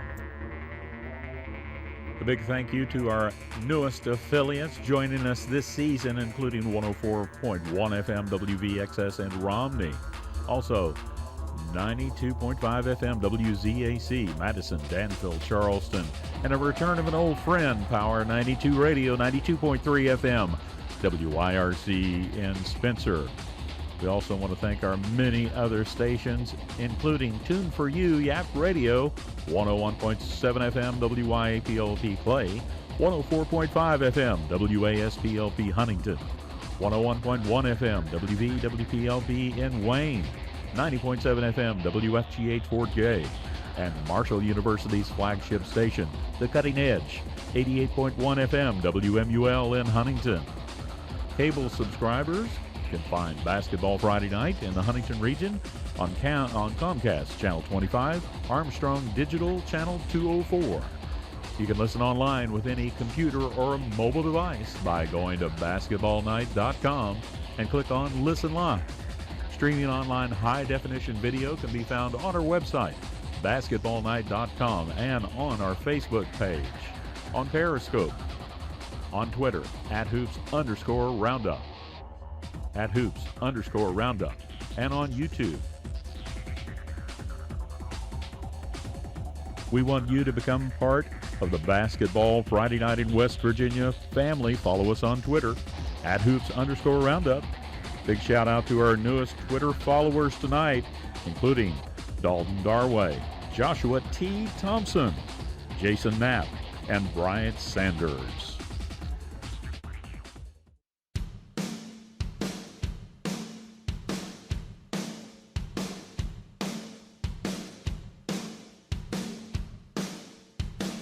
This is high school basketball's home for the Mountain State. Basketball Friday night in West Virginia on the Fast Break Sports Network. Now, back to your hosts, Bill Cornwell, Coach Ric Morrone, and Ryan Epling. 20 after 10 on this Basketball Friday night in West Virginia. Yeah, we're almost halfway home already for our season premiere. And I just think back to the way things have changed at this show over the past 7 years now, 6 years, 7 seasons, from our days on the old public affairs table up in the classroom studio at WMUL here at Marshall University to being on the set that we're actually looking at across from us right now to a set that Mike Stanley, Marcus Constantino, Fred Dameron, like they had to piece it together every week for the show, and now where they just decided to build our own set. So we've moved around in the studio a few times. I'm excited, too. We've even added a few new jerseys this year. Yes, and including Grace Christian. Grace Christian, the Lady Soldiers, yes. And I want to talk about that in a moment, too. Yeah. A little bit about Grace Christian. Also, just about the role of gender in sports, because that has come up recently within West Virginia, and I think everyone's respectful with how they've handled it. I don't think anybody's trying to do anything malicious, so we want to talk a little bit about that from our perspectives as well. But first, allow me a moment to read a few lines from the Herald Dispatch. HD is heralddispatch.com out of Huntington, owned by HD Media, also affiliated with the Charleston Gazette-Mail. Earlier this week, Cabell Midlands girls defeated Boyd County, Kentucky in a game in Ona, and that was a big win for Cabell Midlands girls. It was. Boyd County's been to the Sweet 16, had Miss Basketball in Kentucky a year ago. Savannah Wheeler had an excellent player in Harley Painter this year, but Cabell Midland was able to get that win, so look out for Cabell Midland to be a little bit good as the season goes along. But a bigger story here, though. There was a fight on the floor under the basket after the game between two men who were at the game. Turns out they were both parents of Boyd County players. And again, this occurred at Cabell Midland. This occurred at Cabell Midland under the basket in front of students and staff. The police was called in. They were separated, escorted out. Apparently they were fighting because one man's daughter played more than the others. This, I cannot kid you. Yeah. This is the reason that was given for the fight between the two adult grown men with children at the Boyd County Cabell Midland girls basketball game between two Boyd County parents. It's interesting what may have led to this. You know, we don't have the details, but you know, the insinuation you almost get, well, maybe one had more influence on the coach than the other did, and of course, that's not going to be the case because Ryan, you and I know, and you do as well, Rick, know Pete Fraley, who's the coach there, and I mean, he's not going to have anything like that make his determination. So, but it's just interesting that parents take a chill pill. Yeah. And I mean, you know, let the coaches coach, let the players play. You sit in the stands and you cheer on your kids. Do not take count of minutes or points, because that's not what it's all about. Both men declined to press charges. They've both been banned from future Cabell County school functions as well as Boyd County school functions. Yeah, that's the bad part for them. Now you can't watch your daughter You play. can't go watch your daughters play. And now I do want to say, according to a police report, that the men apologized to each other, hugged and shook hands after it was over, but it got too far before they got there. And it's really just sad. You know, you go to ball games long enough, you'll hear grumbling. You'll hear grumbling, and your kids only get, now in Kentucky, they get 6 years of eligibility because they can play in 7th, 8th grade. But your kids get 4 years to play high school basketball with the kids, friends that they grew up with. They're making memories that will last a lifetime with them. They're doing something that is special in front of their community, friends, family, people they go to church with, people they grew up with, people their parents grew up with, people their parents work with. It's really like an extended family. You only get so many opportunities to do this, and it's a very short window. 4 years to a high school kid seems like a long time. To an adult, it is the blink of an eye. And to know that that's going to scar. I'm sorry, those kids will remember this, and they'll know this. I mean, these are high school girls. So they will remember what their dads did, and that will be a negative to their basketball experience. This is a great game. It's downright magical. If people sometimes just kind of stay out of the way and let it take place. Yeah, I think Bill mentioned earlier, too. I don't even think he should even mention the coach. I mean, this is not anything to do with coaching. This has nothing to do but two people that need to address their own situation. If it can happen at a basketball game, it can happen somewhere else. That's where the focus should be, and you're exactly right, is enjoy the sport, enjoy our young people. When you have a child or grandchild or someone that's playing a sport, you're obviously there to support them. But when it becomes something that causes you to act in a way, and I won't assume anything about either one of the individuals involved, it happens all widespread, not just here. It's a chance to look at yourself, and as we do, you look at this, and if others can learn from that, and maybe take pause and say, hey, wait a minute, am I going down that path? Then it can be a benefit. But enjoy the game and enjoy the kids. Like Ryan said, it goes far too quickly. And be positive about it. Come and have a positive attitude about what basketball does for your kids, what's for your grandkids, and respect the work that your coaches are doing. They put in so many hours. They put in, not hours, they put in months, and they put in years. And, just let them do their job. You sit in the stands and you be positive and you be reinforcing. Don't be like keeping clock almost like, well, my kid didn't play this minutes or my kid played this many minutes and should have played this many. Don't worry about that. You're promised the opportunity to play approximately 88 games in your high school career. Of course, you're going to have some snow issues, et cetera, but you can't let those opportunities pass you by.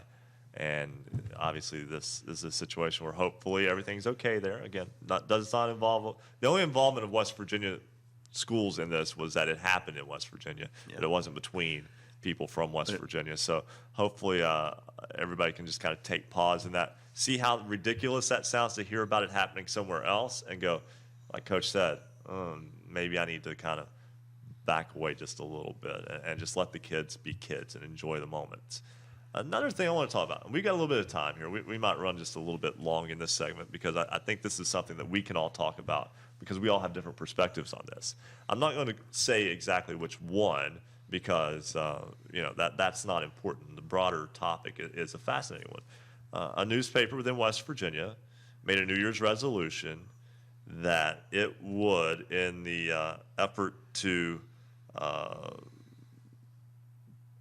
not offend anyone, is what they said, that they would no longer identify girls' sports teams with the term lady by only using the school, but instead they would only use the school mascot name. For instance, we've got a Grace Christian Lady Soldiers jersey. I say that because it says Lady Soldiers on it, and but they would only use Soldiers for it, for them in that example.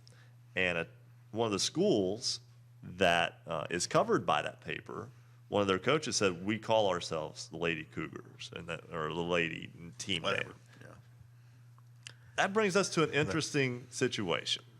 And I say that because I'm a public address announcer for women's college basketball.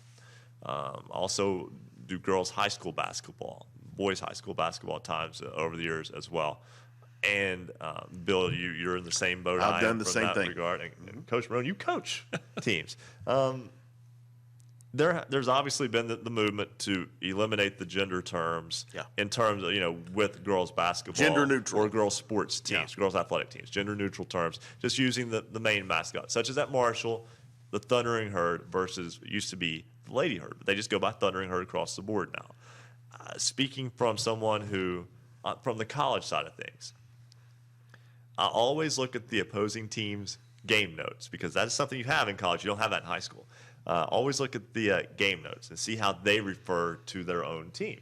If they don't refer to them, I tend to err on the side of just whatever the school name is with no gender term with it, with no, we're not putting the term lady in front of it. But some schools are like that. I know Penn State and Marshall played women's basketball in Huntington a couple of years ago, and I missed the game note. Like I didn't see the note. And I was like, okay, the Nittany Lions. That is such a iconic, unique name. And the sports information director comes over and says, we're just the Lady Lions. Lady Lions. Which is fine. I didn't know that. Southern Miss is the Lady Eagles, for instance. But those don't always match between sports, I've noticed in college, too. Softball. I'm a college softball announcer, too. And that happens quite often where it's like, our softball team is just the Eagles, for instance, but our women's basketball team is the Lady Eagles. Well, and of course the most extreme one I think of is Hawaii. The guys are the Rainbow Warriors and the girls are the Wahinis. Yes, the Wahine. Yes, the Fighting Wahine. Yes. And I'm going to say that you talk about the Marshall situation with talking about Lady Herd or Herd. Folks who would object to the Lady Herd would really have been going nuts back in the days when they were called the Green Gals. And I'm old enough, I remember the Green Gals. Things were a lot different there. And the reason we're talking about this, though, is here's my advice for high school people who are covering high school sports. Just be aware of your surroundings. If you go to Wayne, for instance, I'll use that because I'm very familiar with it, there is signage for the Lady Pioneers. So it's okay to call them the Lady Pioneers. I think they even have it on their new warm-ups that they have Lady Pioneers. But, I always try to pay attention to what's written. If a team has it on their jerseys or somewhere in an arena, then you can do that. Coach, the Lady Rebels, that's something that is synonymous with your program. There's never been any disrespect or malcontent from that. I don't think anybody who would just call you the Rebels would be aiming to do so either. No, and I'm sure in all the courses of sports and over the years that there's probably been just the Rebels used. But, it's always been the Lady Rebels, and there's no offense on either side, and we take pride in it. And all the girls that have worn the uniform over all the years, before I got there and after I leave, we'll take pride in it. So I think you're exactly right. Just be aware of your surroundings and, just be respectful of everyone, and I think you'll be fine then. And don't always just ask the coach, because the poor coach is he's got 100 things to worry. He or she has 100 things to worry about before a game. Maybe ask the scorekeeper at the worst. Right. But like I said, I always stick by what's written on the uniform or warm-up tops tend to be your key factor there because they don't always match the jersey. Right. Yeah. So that's just, I thought it was interesting that it drew a reaction from somebody kind of trying to use more gender neutral terms when it comes to covering girls sports. So I think it can be well intentioned, but I think it can be inadvertently you might kind of shake the apple cart a little bit, so to speak, if you're not careful. So good intentions, et cetera, but just, again, that was my advice. Be aware of your surroundings at all times. That's what it all boils down to, right? We're going to step aside, take a break. When we come back, another scoreboard update, and we will talk with Mike Goddard, broadcaster WRLB in Lewisburg at Greenbrier West and Independence. That's when basketball Friday night in West Virginia continues here on the Fast Break Sports Network. Basketball Friday night in West Virginia will return in 2 minutes on the Fast Break Sports Network.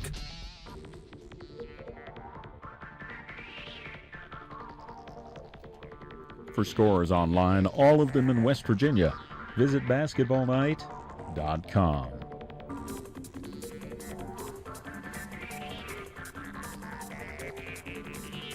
High school basketball action in West Virginia is heating up as teams focus on a trip to the state championship in Charleston.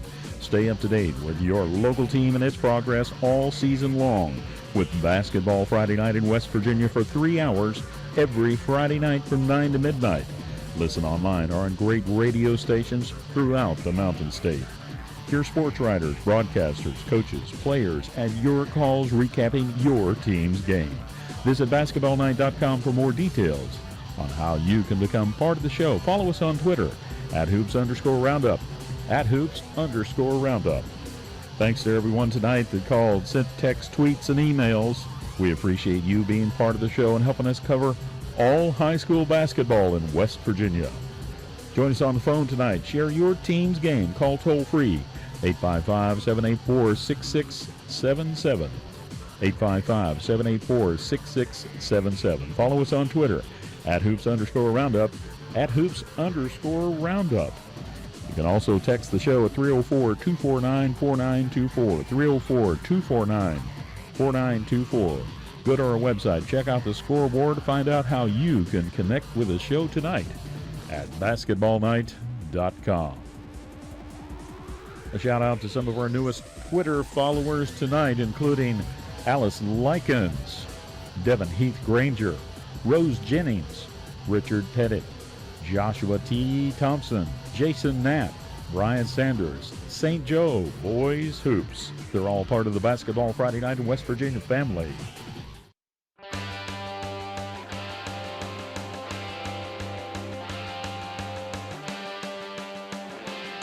Celebrating high school basketball around the Mountain State. You're listening to Basketball Friday Night in West Virginia on the Fast Break Sports Network. Now, back to your hosts, Bill Cornwell, Coach Ric Morrone, and Ryan Epling. 10:36 on this Basketball Friday Night in West Virginia. Ryan Epling, Ric Morrone, Bill Cornwell, happy to have you along with us as we roll through our season debut. We're going to get that scoreboard update in just a moment, but I want to go back to the phones. Mike Goddard, WRLB in Lewisburg, joins us now on Basketball Friday Night in West Virginia. And Mike, Greenbrier West, a ball club that had a spectacular season a year ago. That was one of our favorite teams to kind of follow along the way, as the Cavaliers had a tremendous season. And tell me a little bit about what's expected down that way this season.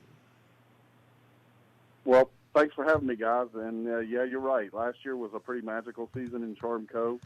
It was our first appearance in the state tournament since the 1992 team had won the AA state championship. Our roster looks quite a bit different this year as we lost the Greenbrier West all-time leading scorer, Noah Midkiff. We lost two other all-state players in the Odell twins, Colin and Riley, Shane Griffith, and Cody Lewis, just to name a few. So the Cavaliers are down to one senior on their squad this year. That is Chase Hagee, a very junior-heavy team.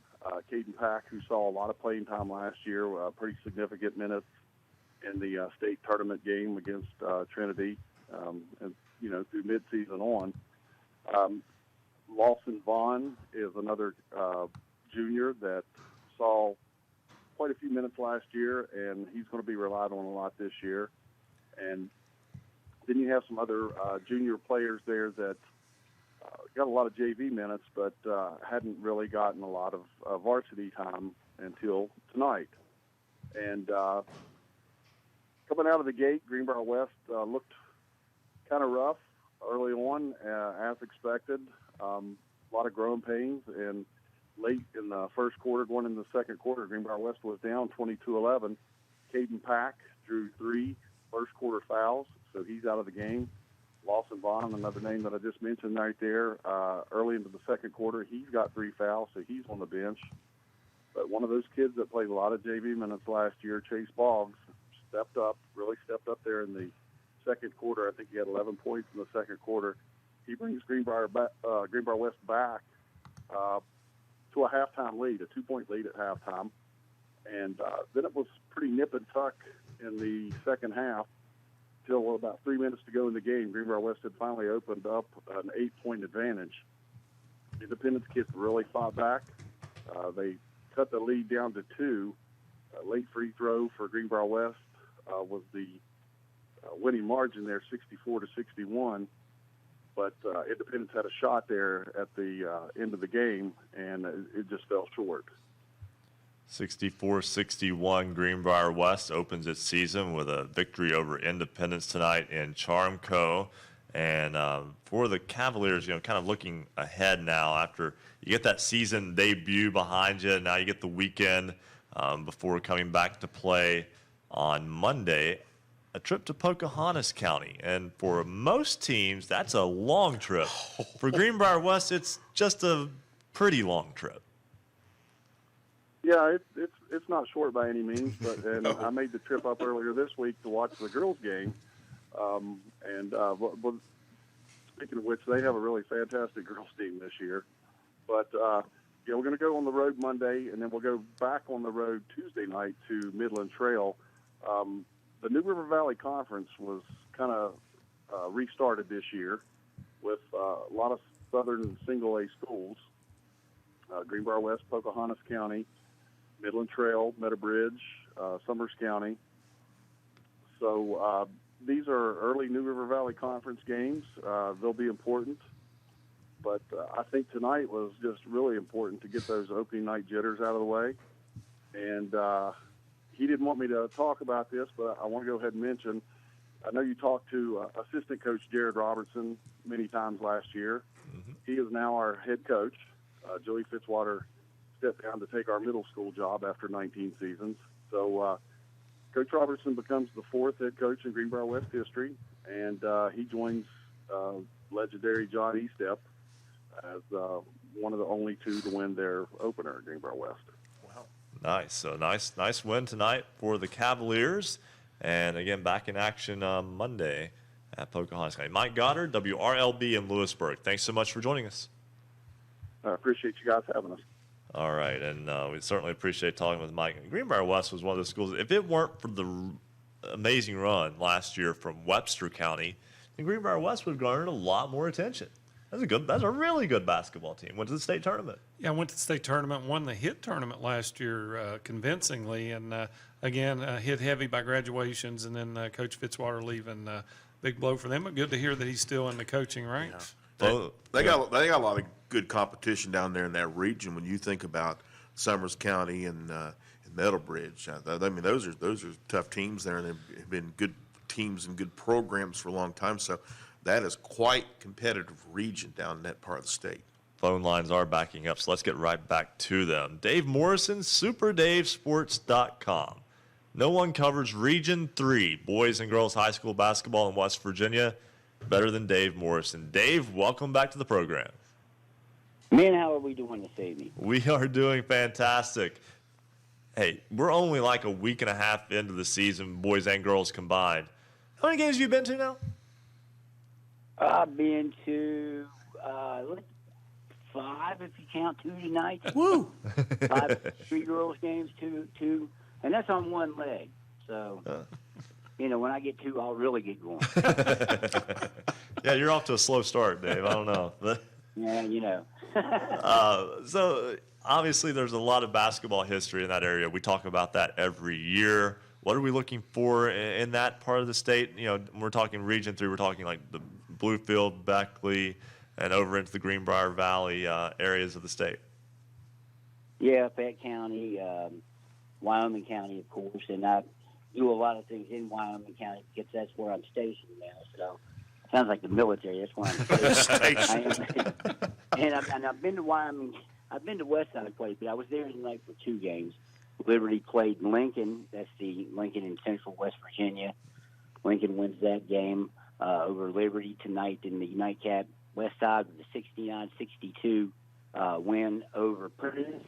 And I saw a kid, bank a 3. I didn't think he called bank. I talked to the opposing coach.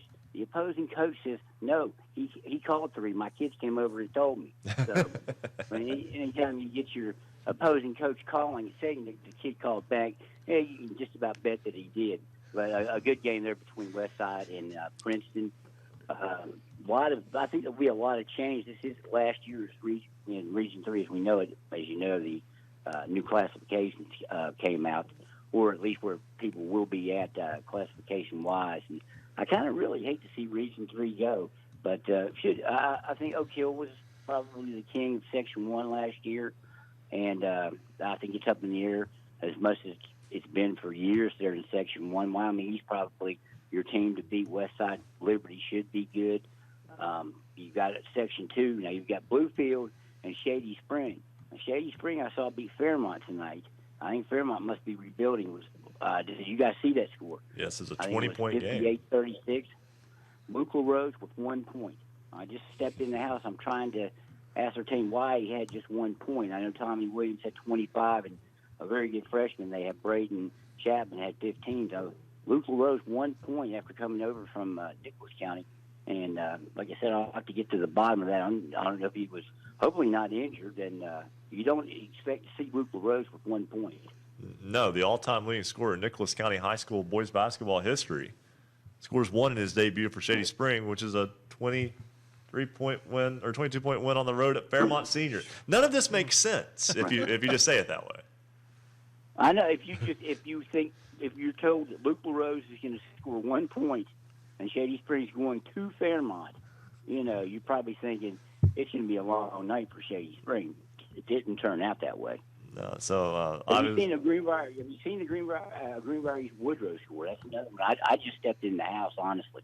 Yes, Woodrow Wilson picking up a 54-53 win. Wow, that one, that opener between those two is always close. Yes, I believe Greenbrier East got them a couple of years ago in a year that Woodrow was very good. I believe they got them last year. Yeah. Last year, I think they won that game.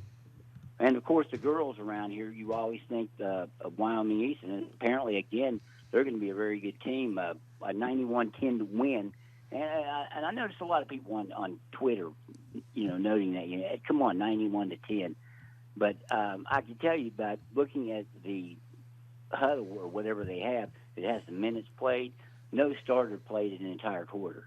So, no. You can't just really tell your 12th and 11th, 13th, 14th person to, shut it down.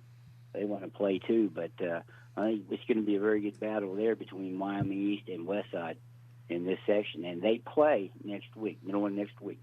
So that should be a good one. Dave Morrison, SuperDaveSports.com. Always a pleasure, Dave, and maybe you can actually get to a few games this week, and we can talk about it next week.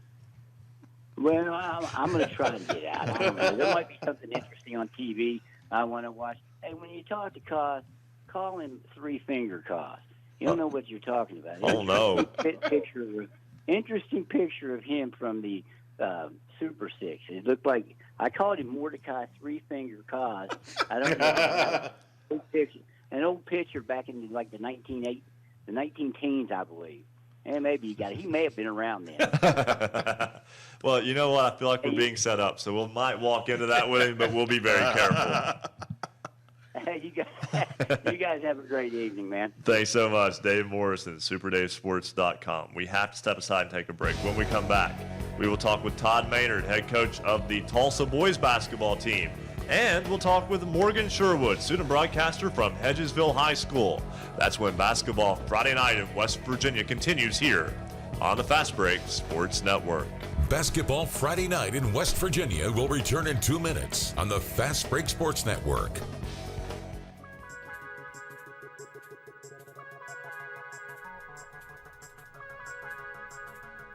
For scores online, all of them in West Virginia, visit basketballnight.com. Marshall University's sports journalism major offers students the opportunity to develop skills in the exciting areas of print, public relations, or broadcasting. Our curriculum features terrific skill-based courses and prioritizes hands-on experience that not only expose the students' work to the public, but also to the sports journalism professionals who are often willing to provide crucial feedback. Marshall sports journalism majors cover our 15 varsity teams in any media format, including text, online, photo, radio, or video. Hands-on real-life experiences come through Marshall's student-powered media, the Parthenon, WMUL Radio, and MUTV, as well as communications campaigns and off-campus internships. The Marshall University School of Journalism and Mass Communications is ready and eager to help you start your sports journalism career. Learn more at marshall.edu/SOJMC. Thanks for joining us tonight. This is Basketball Friday Night in West Virginia we want you to join us on Twitter. Big shout out to some of our newest Twitter followers at @hoops_roundup, at @hoops_roundup, including James Persinger, Brian Pierce, Nathan Walsh, Jeff Kraft, Andrew Ryder, Brian Mudry, Kirsten A., Caden Stewart, Brooke Lipford, Blazer, Tom Jode, Sam Cremines, Justin Taylor, David O'Leary, Marshall Powell, Caden Sammons, and Kelly Shoemate. They're all part of the Basketball Friday Night in West Virginia family. Follow us on Twitter at @hoops_roundup, at @hoops_roundup.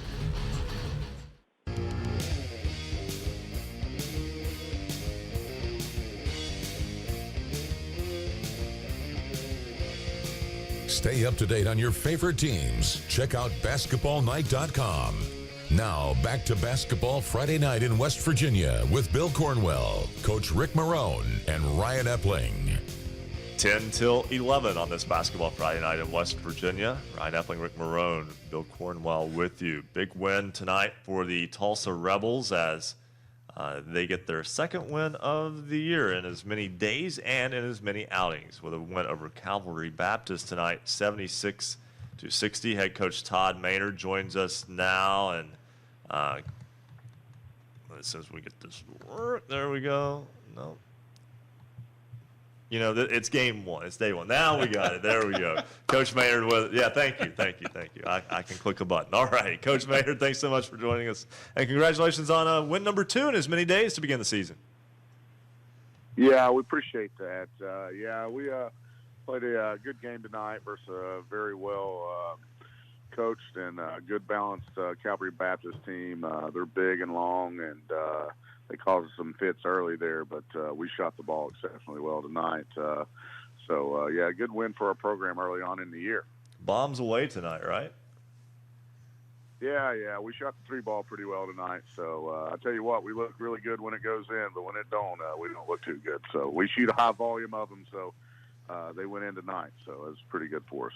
14 made threes for the Rebels in that 16-point victory tonight over Calvary Baptist. And, Coach, we're talking about jumping right in. You played last night, a 15-point win over Covenant Christian. You played tonight, 16-point win over Calvary Baptist. And you play tomorrow against St. Joe. I mean, you're taking this NBA-type schedule here, right? Yeah. Unfortunately, I like to blame that on our AD down there. I've scheduled it. No, that's kind of how it went there with the scheduling. So it'll be a good test for us early. So I hope we have enough legs tomorrow to compete. It's a big game for us tomorrow at St. Joe. We're playing over there in the Fairland Invitational there in Ohio, and it's a sectional opponent. And I know they have some new welcome faces and a new coach there. So you just hope we have enough gas to last another 32 minutes over there. Yeah, exactly, Todd. You're playing in the Big E Classic over there at Fairland, which is a big one-day event. And you mentioned it. It's going to be interesting to go up against Ryan Taylor. Of course, folks remember him as an outstanding player for the Marshall Thundering Herd, and he's kind of getting his sea legs as a coach. And they've actually had a pretty good start, so that's going to be a good challenge. Oh yes, definitely. We played them in some fall league, and they're really quick, and they have added a couple big guards, and they can shoot it and drive it. So they're going to be extremely tough tomorrow. And then you turn around and play Monday as well. Yeah. So no rest for the weary. No rest for the weary. You're going to be a fifth of the way through your season on Monday. Yeah. Well, I told them if they went 4-0 through the weekend here, we might give them Tuesday off. There you go. Coach Todd Maynard of the Tulsa Rebels boys team off to a 2-0 start. Again, playing St. Joe tomorrow in Proctorville, Ohio, and then playing Grace Christian on Monday. Coach Maynard, thanks so much for joining us. Congratulations on those first 2 wins. All right, thanks for having me. You guys have a good night. All right, thanks. You too. And guys, let's keep it right going because we're running a little short on time. We'll see how this goes. I love that in-between time where you got to pick. So if I even talk about it, I'm wasting time. Let's go back to the phone lines. Morgan Sherwood is a student broadcaster from Hedgesville High School. She covers a little bit of everything around the Martinsburg area. She joins us now on Basketball Friday Night in West Virginia. And Morgan, welcome back to the show. I'm so glad to be back after touring the campus with you guys over the summer, I guess. Yes, we did meet Morgan here. She did attend a broadcasting camp here at Marshall, or a journalism camp, Camp. at Marshall University. So did get a chance to meet her while she was here over the summer, and had a good time. It's nice to put faces with the voices that we hear in our heads. That sounds weird, but it's radio, so that's what we do. Yeah. And I do want to say, Morgan, we've had some of your work too. We see it online that you do through Hedgesville, and really you do a phenomenal job with a lot of, like, even the videography and putting the editing of videos together. Some sports information department is going to be knocking on your door here in about a year or so, seeing if you can help them out. But Morgan, tell me a little bit about. Oh, go ahead. Sorry, go ahead. Oh, I just hope that they come knocking at my door, honestly. We'll see about that. Martinsburg and Jefferson. You've been covering a lot of games early on in the season, really just underway, and really you have that part of the Eastern Panhandle kind of scouted out. Tell me about what you've seen thus far. So actually today was the first day of the Hardwood Classic at Hedgesville, and we played Broadfordian. Well, Jefferson High School played Broadfordian, and the score of that game was 82-72 was for Jefferson, and the Eagles actually played a DC team, IDE, sorry. Yeah. And we beat them 85-24, which, it was just a great game. We had, Evan Hosby with 17 points, Jaden Wilmore with 16, Elijah King, who's a freshman, with 14, Jameson Mackey with 12 points, just in the game. Pretty great game to start off our season. We're now 2-0 after our win against Silver Oak on Tuesday. That's a good start to the season for the Hedgesville Eagles. And okay, Morgan, I have to ask. I know you cover football pretty well. Also, you're pretty much the student media member from Hedgesville, if we would have such a position to call that. From the sports that you've covered, what's your favorite sport to cover so far?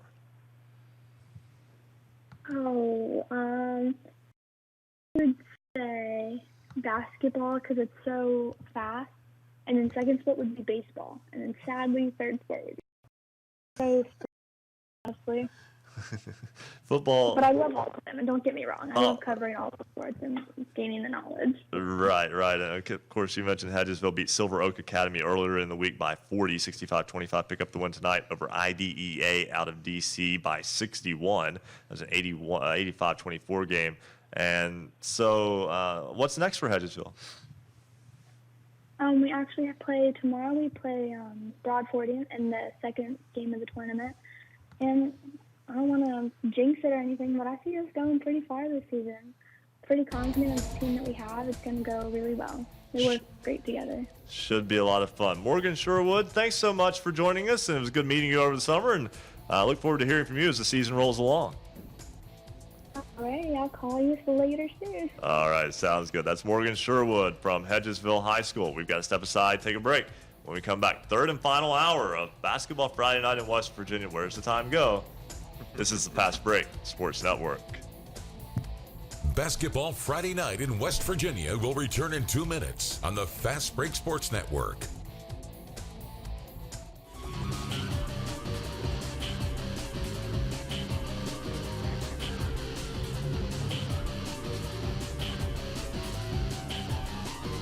If you love basketball, then there's only one place to be on Friday nights after the game. It's Basketball Friday Night in West Virginia. Big thanks to all of our radio affiliates out there carrying Basketball Friday Night in West Virginia, including 104.1 FM WVXS in Romney, 92.5 FM WZAC, Madison, Danville, Charleston, Power 92 Radio, 92.3 FM WYRC in Spencer, 1360 AM, 97.1 FM WHJC in Maquon, 105 KQV, WKQV Cowan, 105.5 FM and heard in Braxton County on 106.9 FM, 103.7 Jack FM, WQWV and Fisher.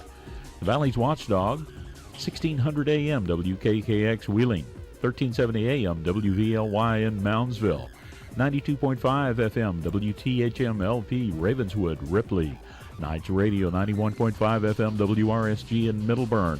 Talk Radio WRNR Martinsburg 740 AM 106.5 FM. Classic Hits 106 WHFI Linside 106.7 FM.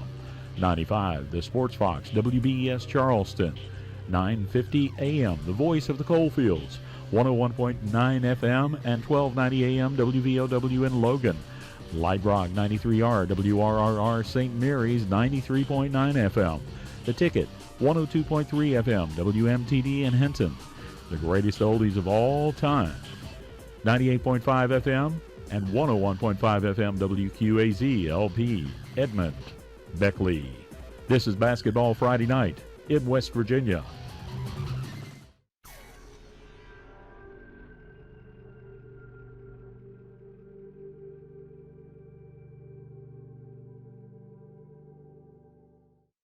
Looking to take some classes but not sure you can make it to campus? Marshall offers a wide variety of online classes that fit your needs. Visit marshall.edu/MUonline and register today. Marshall offers more than 200 online courses, and undergraduate and graduate majors offered exclusively online. Are you waiting for the perfect time to get your degree? Now's the time. Visit marshall.edu/MUonline, where you'll find that Marshall is the right fit for you. Welcome back to Basketball Friday Night in West Virginia. To join tonight's program, call 855-78-HOOPS. That's 855-784-6677. Follow us on Twitter @hoops_roundup for all the scores all the time. And visit basketballnight.com for a comprehensive look at schedules and standings for every team in the state. Stay tuned. Another hour of Basketball Friday Night in West Virginia begins right now. Third and final hour of episode 1 of season 7 of Basketball Friday Night in West Virginia. Something I'll never understand is this whole how players can reclassify and graduate immediately and go to college. I just mentioned that because we always joked around that our 5th year was our grad school year, our 6th year was our prep school year. We don't have a term for the 7th year. Bill will understand this. Toledo used to have football players that seemed to get medical red shirts and play 7 years, all of them. With Sean Tate, for instance. But anyway. You're not bitter, are you? That happened 20 years ago, and I'm still curious about how all that worked out. Like UK fans still hate Leitner. It's the same thing. Yeah, but the difference was Marshall still beat Toledo those years. That's true. So anyway, yeah. Nonetheless, Basketball Friday Night in West Virginia.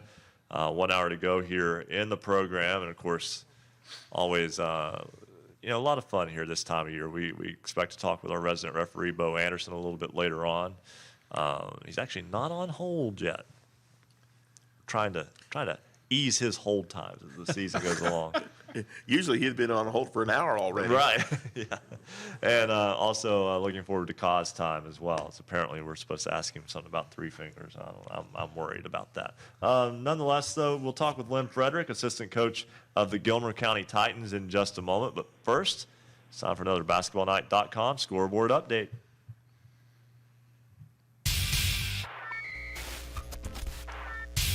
Looking for scores? Look no more. Visit basketballnight.com. Bill, you've got the boys' scores. All right, and we're mostly got finals all over the state right now. First off, Morgantown and the Big Shots Country Roads tip-off. Mohegans take care of Notre Dame tonight, 96-44. University, same tournament, taking on Greater Beckley Christian, and the Hawks beat Greater Beckley Christian 93-63. South Charleston in the FCA Hoops Classic down in the Kanawha Valley, beating Beth Haven 91-49. In the Harmon tournament, Morgantown Christian falls to Harmon 58-34. Hedgesville Mixer, couple of scores. First off, it's Jefferson beating Broad Fording Christian Academy 82-72, and Hedgesville, they beat IDEA out of D.C. 85-24. Parkersburg South Patriots, new coaching staff, same results basically. Of course, they've had some great teams recently. The Patriots beat Elkins tonight 66-36. The Musselman tournament, Parkersburg losing to Musselman 72-54 in that same tournament. Spring Mills beats Lewis County 47-37. And Wheeling Central tonight gets a win over R.C. Bird, 72-59. Sam Andy tournament, a couple of games up in the Wheeling area. Wheeling Park beats Meadowbrook, 68-62. And Cameron Falls to Magnolia, 44-37. Sam Board tournament, Philip Barber beats Liberty Harrison, 77-50. Lincoln Cougars, they win over the Liberty Raleigh Raiders tonight, 50-37. East Hardy, they fall to Page County, Virginia, 60-35. Some other scores, it was Hannon falling to the Sherman Tide, 72-51. Calhoun loses to Webster County by a score of 58-49. Checking for more scores here. Clay Patel, the CBs beat 100, 69-42. Gilbert County, they take care of the Roane County Raiders, 53-48. Woodrow Wilson, a close one with Greenbrier East. The Flying Eagles beat the Spartans. Woodrow Wilson gets the win, 54-53. Greenbrier West, 64. Independence, 61. Valley Wetzel falls to Madonna, 80-44. Scott, in a early Cardinal Conference game, losing to Mingo Central, 79-75. Man Hillbillies win over Mount View, 58-49. Herbert Hoover losing to Nitro, 63-53. Oak Glen beat Brook, 63-48. It was Pikeview, 66. Oak Hill, 57. Ritchie County loses to Ravenswood, 69-48. Tulsa Rebels beat Calvary Baptist, 76-60. Lincoln County Panthers, 52-43. Panthers get the win. South Gallia, Ohio beat Wahama, 60-23. Princeton falls to Westside, 69-62. Winfield over Sissonville. Cardinal Conference matchup here, 70-45. Generals win. And Fairmont Senior falls to Shady Spring, 58-36. Coach Morrone will give you the girls' scores. And across the state, girls' scores, many finals are already in, a few more still out. Wheeling Central Catholic, 67-66 over Marietta, Ohio. That's the Donnie Fenton tournament in Williamstown. Roane County falls to Calhoun County. The Red Devils, 65. Roane County, 50. Greater Beckley Christian, 50. Taze Valley Christian, 21. South Charleston, a big win over Capital, 70-24. All three of those games part of the FCA Hoops Classic in Charleston. Moorfield, the Yellow Jackets, 55-41 winners over Pendleton County. Summers County, the Bobcats, a nice win over Webster County, 57-26. Wheeling Park, 44. Fort Fry, Ohio, 31, a final. Grafton Bearcats, 49-36 over Philip Barber. The Harmon Panthers get a nice win tonight, 27-25 over Morgantown Christian. Clay Battelle falls short tonight. Liberty Harrison, 47. Clay Battelle, 44. Van, the Bulldogs, the Lady Bulldogs, 53-35 tonight in that one. The Sherman Tide falls tonight. Chapmanville, 70-35 winners over Sherman. Parkersburg, the Big Reds, get a big win, 71-16 over Hurricane. Lincoln County Panthers, 76. Point Pleasant, 28. Preston, the Knights, 65. Hedgesville, 42. Williamstown Yellow Jackets, 86-47. That's the other half of that Donnie Fenton Classic. So they'll take on Wheeling Central tomorrow. Should be a nice matchup in the championship game of that tournament. Ravenswood, 56. Scott, 48. St. Joe's, 74. Boyd County, 57. That's out of Kentucky.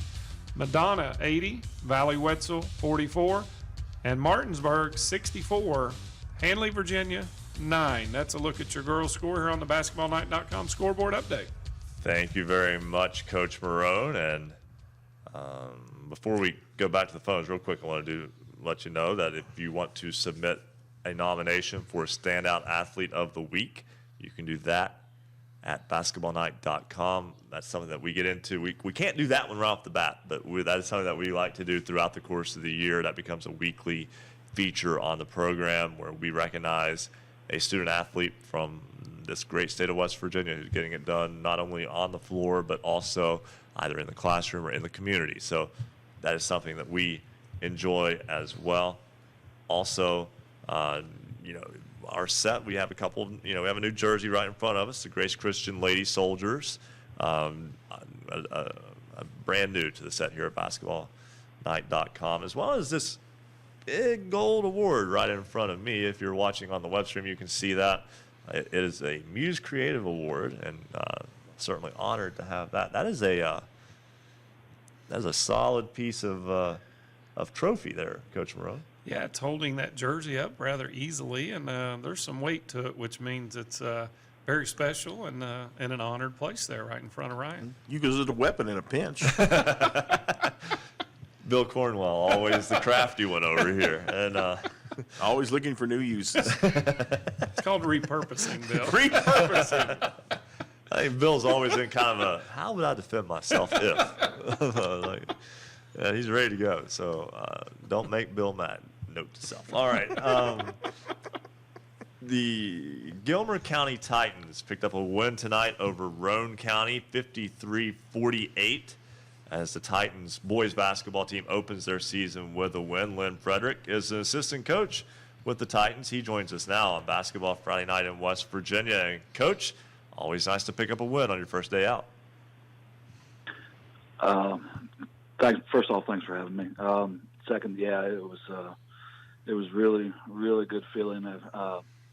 We have a program that's been 5-41 the last 2 years, and there's a few kids that have struggled through that time. A rebuild from when Coach Steve Schuff, retired after that state tournament run in 2016, and it was a great atmosphere. First of all, in the gym tonight, and we haven't had that for a while. And then it was just a really good feeling. I'm really happy for our kids that have played through some adversity the last couple of years, and it was a great time on the court and in the locker room afterwards, and that's really what it's all about. So.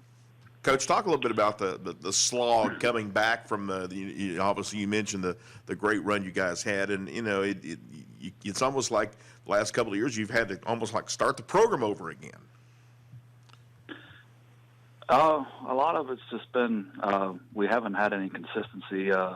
Jesse Moore is now the head coach for the Titans, and he is our third head coach in 3 years. So I mean, it's hard to rebuild a program when you don't have a stable figure at the top. And I think that we have a good one right now, and I think he's done an excellent job. And I think that showed tonight, and I think it's going to continue to show throughout the year.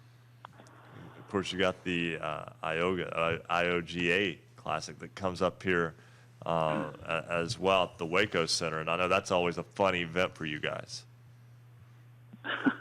Yeah, it's good. It's good to stay close to home. I mean, they're the college gym here in Glenville. It's only about 2 minutes away from the high school gym. Now, I don't know how much fun it's going to be this year because we got the draw of Bridgeport in the first round, but we'll suit up and give it our best shot. That's a great program, great team, and a big program. So, yeah, that's quite the benefit. That Waco Center is one of the nice arenas, college or high school in the state. Plus, you guys are going to test yourself a little bit more during the holidays here. You're going to be playing over in the D&E tournament, so some good tests for you guys. Yes, sir. This is the first year we've been to the D&E tournament. The last couple of years we've been going down to Nicholas County, and we've been kind of running into the same situation as the IOGA this year, where we were facing some AA, AAA level schools, and the D&E tournament kind of gives us an opportunity to see teams that are in our region. We haven't really played anybody from our region in the last couple of years, and that'll be a good chance for us to see other teams that we could run into in postseason play. Lynn Frederick, assistant coach of the Gilmer County Titans. They pick up a win tonight at home over Roane County, 53-48. Coach Frederick, once again, congratulations on that victory to open the season. Look forward to talking to you again as the season rolls along. Thank you. I wanted to tell you guys you do a great job. Appreciate it. All right, greatly appreciate that as well. It's Coach Lynn Frederick, assistant coach at Gilmer County High School. Something that comes to mind, too, and I want to take a couple of moments to talk about this. Certainly not something that's easy to talk about, but seeing that win tonight for Gilmer County over Roane County makes you think of the football season that Roane County just went through with Alex Miller, who collapsed during a game and passed away shortly thereafter earlier this year. I thought it was a really classy gesture by the State Sports Writers Association to give him an honorary place on the Class AA first team All-State football squad. That's something that his family can definitely cherish as well. And it would also be remiss to not say anything about a situation that happened at Wayne back in May, the loss of Colt Adams, who was a football player but also a basketball player at Wayne, wore the jersey 12. They had the 12 jerseys and an empty chair on the bench that he would have occupied when their game last night at Huntington. Coach Ty Holmes at Huntington and their staff, they had a little special thing where they gave the boys a basketball in Colt's memory last night. I thought that was a first-class gesture from them as well. And unfortunately, sometimes you have to kind of step back, and it's that tragedy. You think back of what happened with Tony Webster at Bluefield last year, and those tragedies kind of make you reevaluate just how competitive you are. And you stay competitive to win, but you also understand the broader picture of things. And you remember we talked a lot about Tony Webster last year during our shows, and he was remembered last week as the Beavers went up to Wheeling for the Super Six. They were, I know the folks, when the buses were pulling out of the Bluefield High parking lot, they all had the number 5, which of course was Tony's number. People had it on pieces of paper. They had him in the stands up in Wheeling, and so another special young man that was not forgotten. Right, and it's just, it's unfortunate. And Coach Morrone, I mean, I don't even know how to jump into that conversation with anybody, really. I mean, I'll be honest with you. I go to a Wayne game, and I see Colt's family, and I don't know how to approach it. I don't know what do you say? You're kind of just there to show support. There's nothing else you can do. Yeah, that's exactly right. I think what sports does is enable people to show how much they care and how much bigger than sports it is. As you mentioned, it puts things in perspective.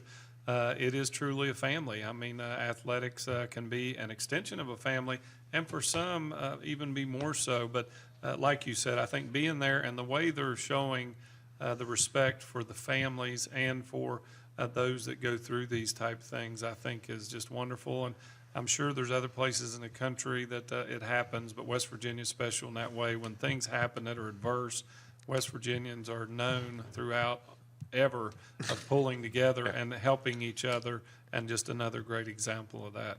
I think one thing I've learned through this is that, seeing Colt's family at football games and seeing his mom at girls basketball game, of course he had a lot of friends who played on the team, her presence and their presence helps the kids a little bit get through this, because they lost a friend too. And to see their strength kind of helps give them a little bit of strength and kind of a I hate to say comfort, but it gives them comfort in a time of need. I'll never forget also start of the football season, the family was involved in some of the pregame activities out of Wayne when they took on Spring Valley, and something very unforgettable. Absolutely. We're going to step aside, take a break. When we come back, we'll lighten the mood up a little bit with our resident referee, Bo Anderson. That's right. Basketball Friday night in West Virginia continues here on the Fast Break Sports Network. Basketball Friday night in West Virginia will return in 2 minutes on the Fast Break Sports Network.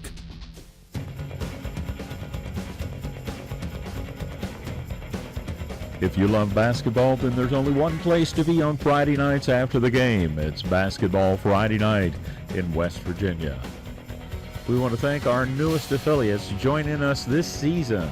104.1 FM WVXS in Romney, 92.5 FM WZAC Madison, Danville, Charleston, and a return of an old friend, Power 92 Radio, 92.3 FM WYRC in Spencer. You can also listen on great radio stations throughout the Mountain State, including Tune for You, Yap Radio, 101.7 FM WYAPLP in Clay, 104.5 FM WASPLP Huntington, 101.1 FM WVWPLP Wayne, 90.7 FM WFGH Fort Gay, and Marshall University's flagship station, The Cutting Edge, 88.1 FM WMUL in Huntington. Streaming online high-definition video can be found on our website at basketballnight.com, and on our Facebook page, and on Periscope. On Twitter, at @hoops_roundup, @hoops_roundup. Marshall sports journalism graduates learn transferable skills that score competitive careers. It is time for you to get in the game. Critical thinking, communication, and commitment to accuracy are desired skills in an expanding job market. Sports journalism and sports communications careers are some of the most coveted positions in the country. The Marshall University School of Journalism and Mass Communications is ready and eager to help you start your journey. Learn more at marshall.edu/SOJMC. Join us on Twitter @hoops_roundup, @hoops_roundup.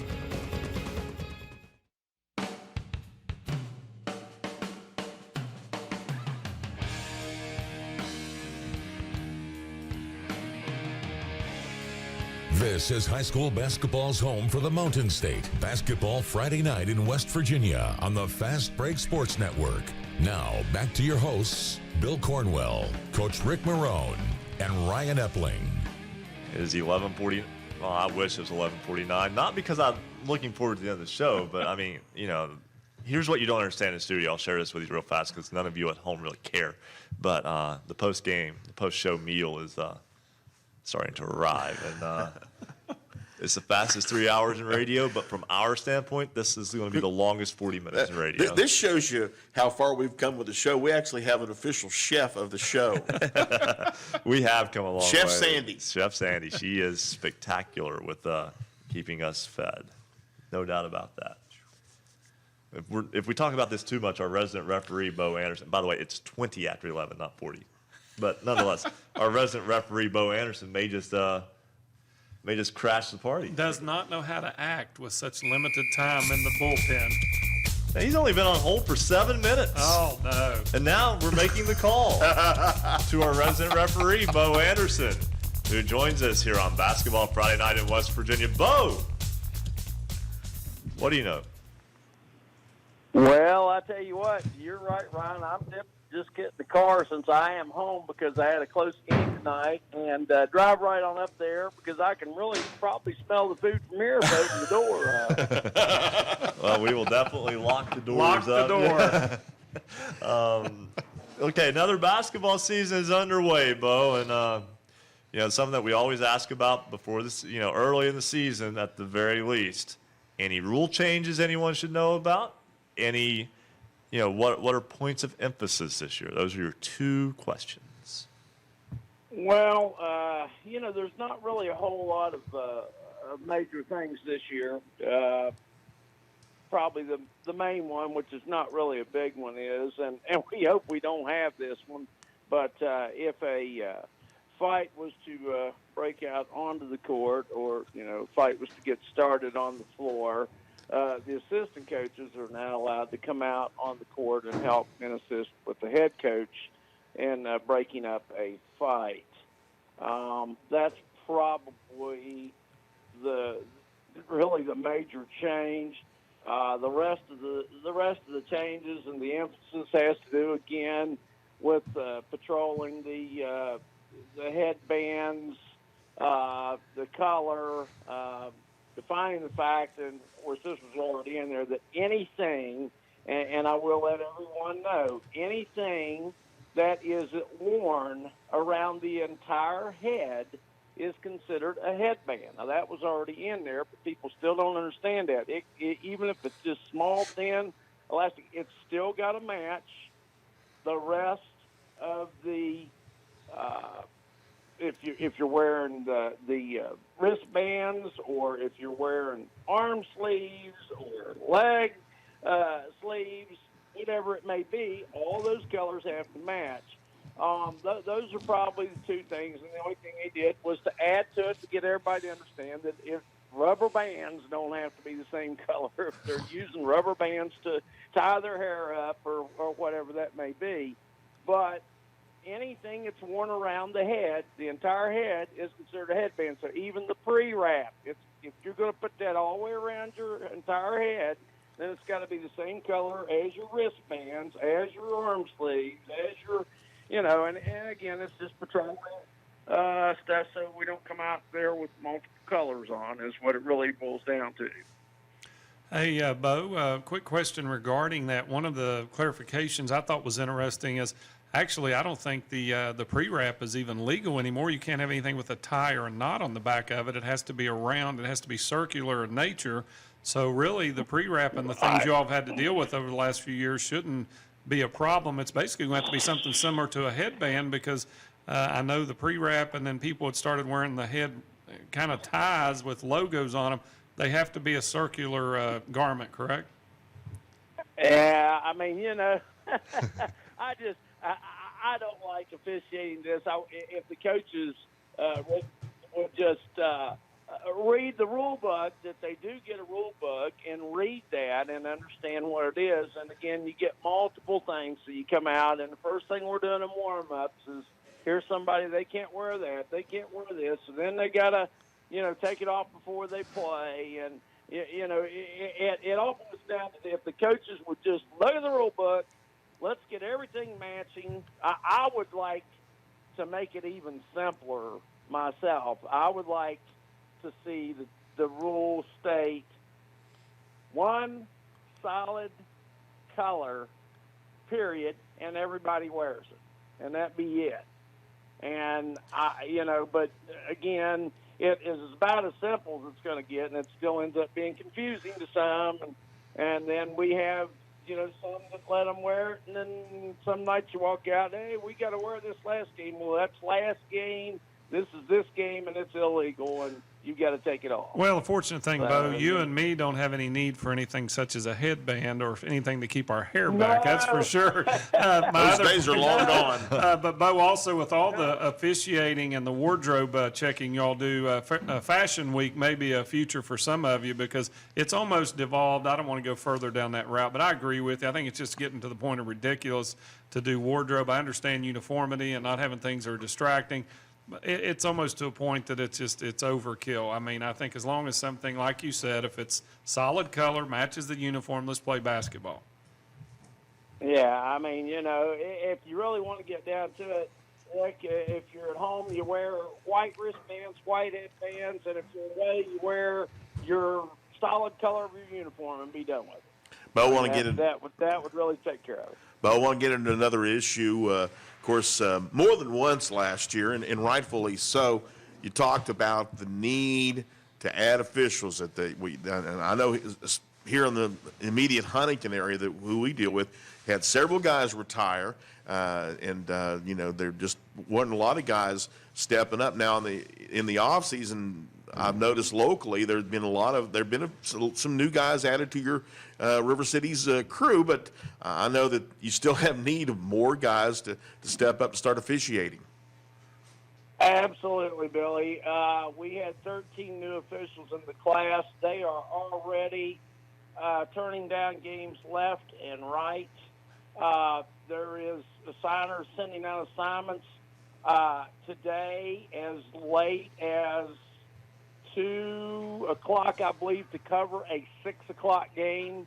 It is really bad, and these 13 new people come in at the right time, and they are getting worked already. And guys, the bottom line is the number one thing that if you saw, I don't know if you've seen this, but all as a whole, the number one thing that officials don't stay in it very long are because of the fans. Bo Anderson, our resident referee. I have to say, I've been to 2 games so far, and I don't think anything has really even caught my eye. Everything's been pretty much, basic stuff. And then even with college games, I don't want to get too deep into that because there are differences in the rules. You good and well know that. People at home need to know that as well. But I don't think I've seen anything that really really caught my eye in terms of anything different along the way. So I guess that's it for week 1. Is that all we have for Bo already? I've got a quiz for you, and I'm not going to tell you the answer until next week. So this is going to be a little tough one for you, and I'm going to leave you guys so you guys can get your rule books out and see what you can find. So my quiz for everyone for this week is A1 has the ball behind the three-point line at their basket and throws a pass that touches a defender and goes up in the air and goes through the basket. I'm going to leave you with this. What do you have? And I'll let it go at that. And I've had a lot of already funky plays that we'll discuss throughout the year as well.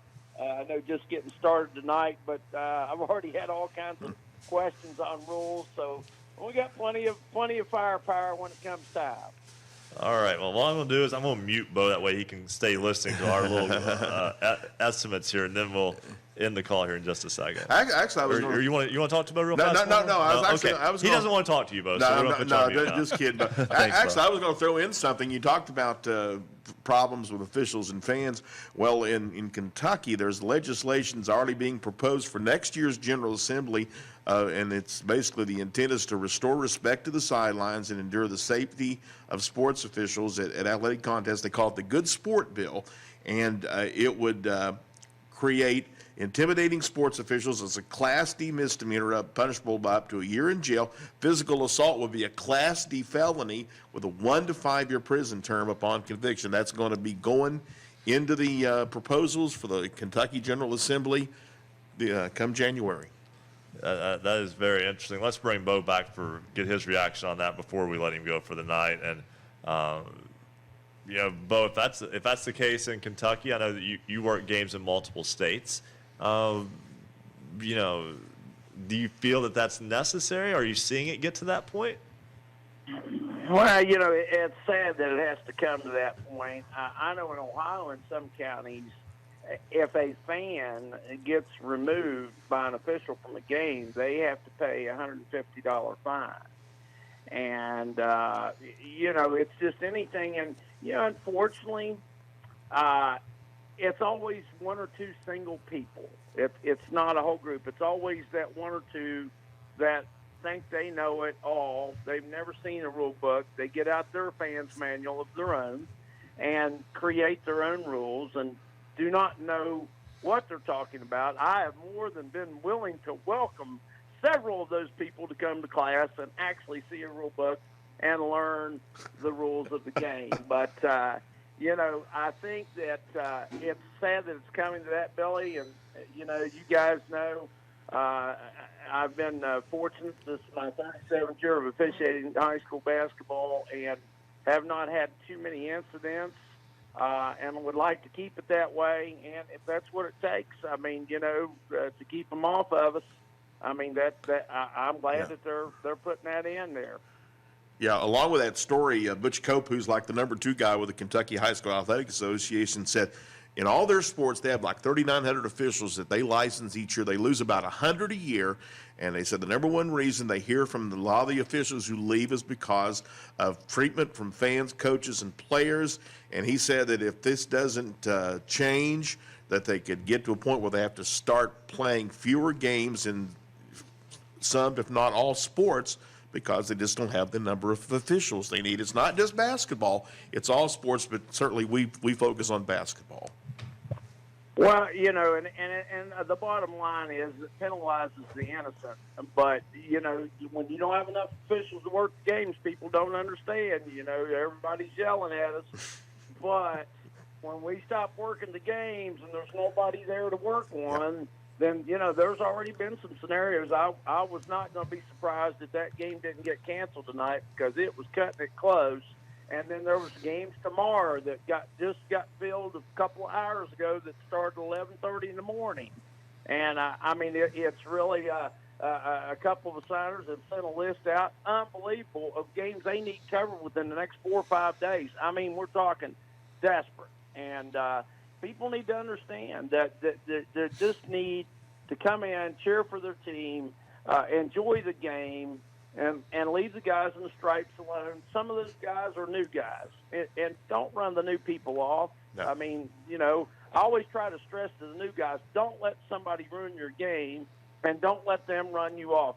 You've got control of the game. You take care of it. But on the other hand, nobody made me do this for 37 years. Nobody's making anybody a referee high school basketball.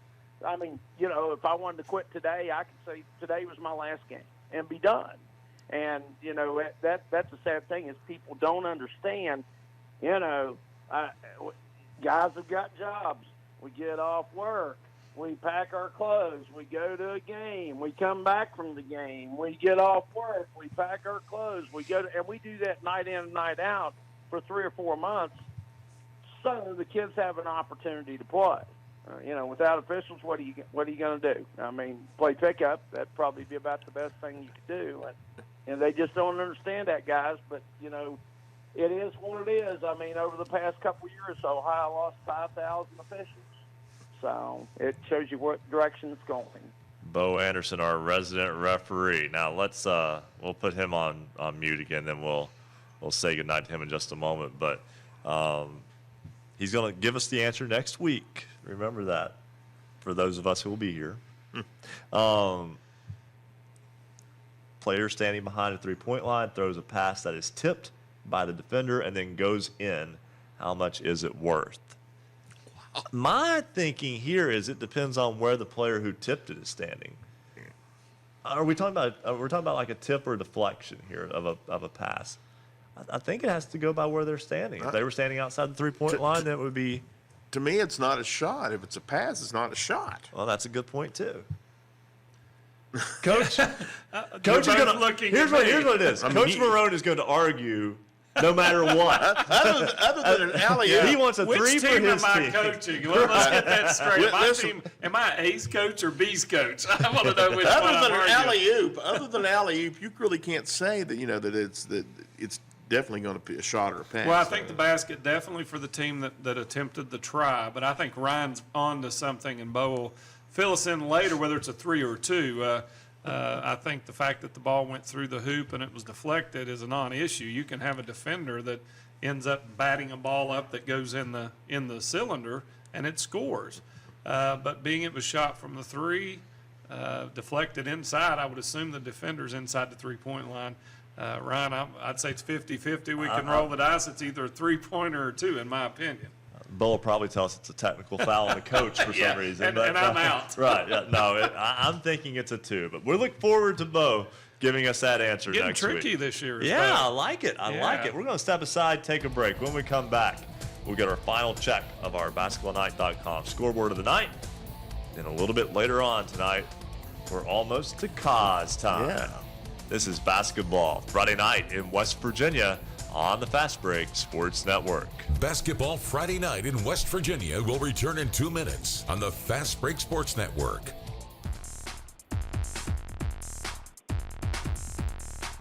For scores online, all of them in West Virginia, visit basketballnight.com.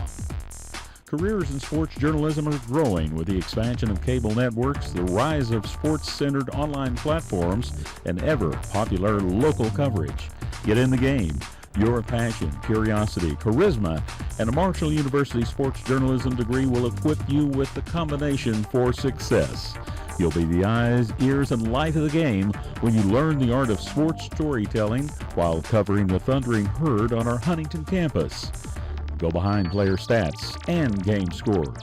Learn to report compelling stories. Become proficient in breaking news across multiple media platforms. Find out how sports and media impact our society.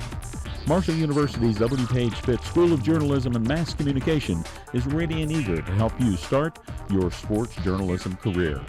Learn more at marshall.edu/SOJMC. Welcome to Basketball Friday Night in West Virginia. Thanks for following us on Twitter.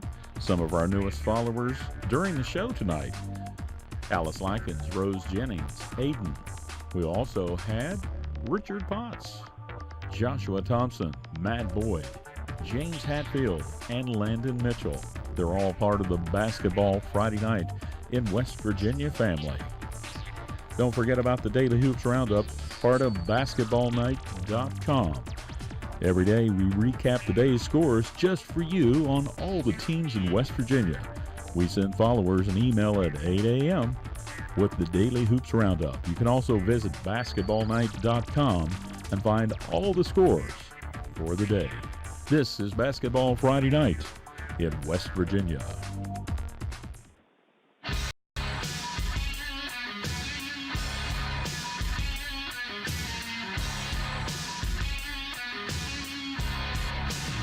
Celebrating high school basketball around the Mountain State. You're listening to Basketball Friday Night in West Virginia on the Fast Break Sports Network. Now, back to your hosts, Bill Cornwell, Coach Ric Morrone, and Ryan Epling. Hard to ignore those pictures that we see in the breaks here on Basketball Friday Night in West Virginia on the website on basketballnight.com.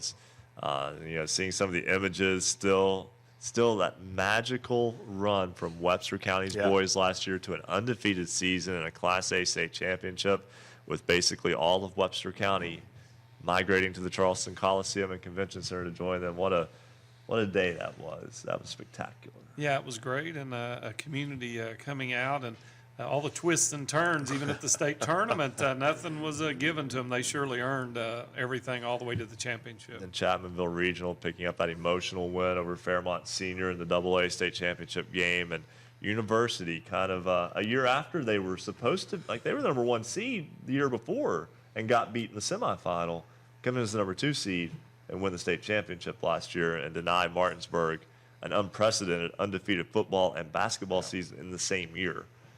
Wow, so many storylines last year. We'll talk much more about all of that with Rick Kozlowski and when we get to cause time. That's a little bit later on. But first, it's time for our final check of the night of our basketballnight.com scoreboard.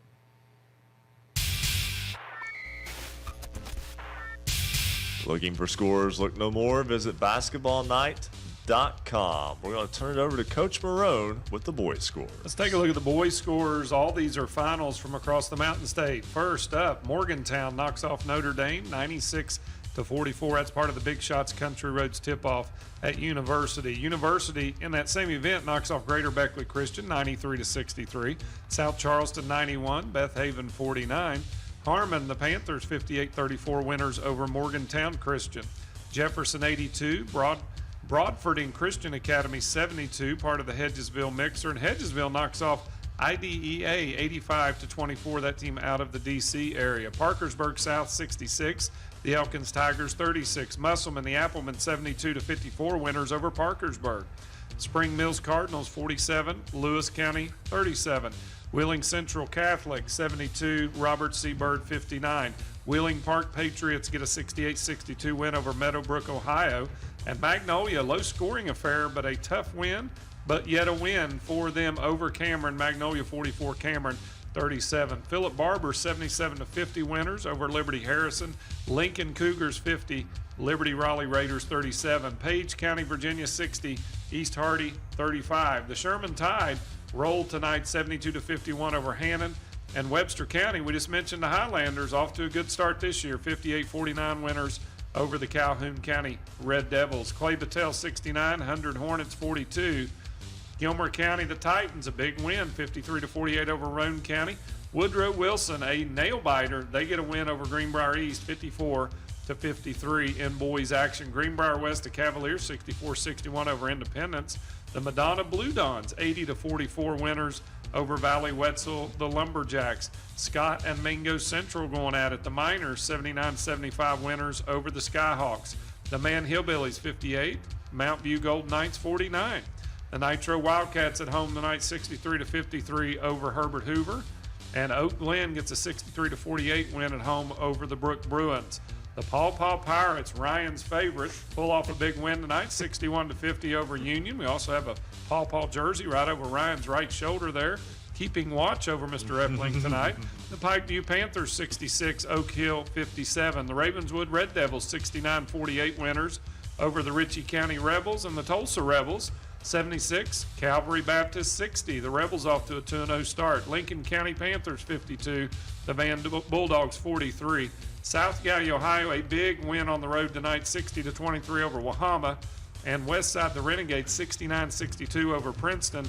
Winfield, a big rivalry game with Sissonville. The Generals get a 70-45 win. And Shady Spring, a big-time win on the road at Fairmont Senior. They win 58-36. That's a look at your boys' scores.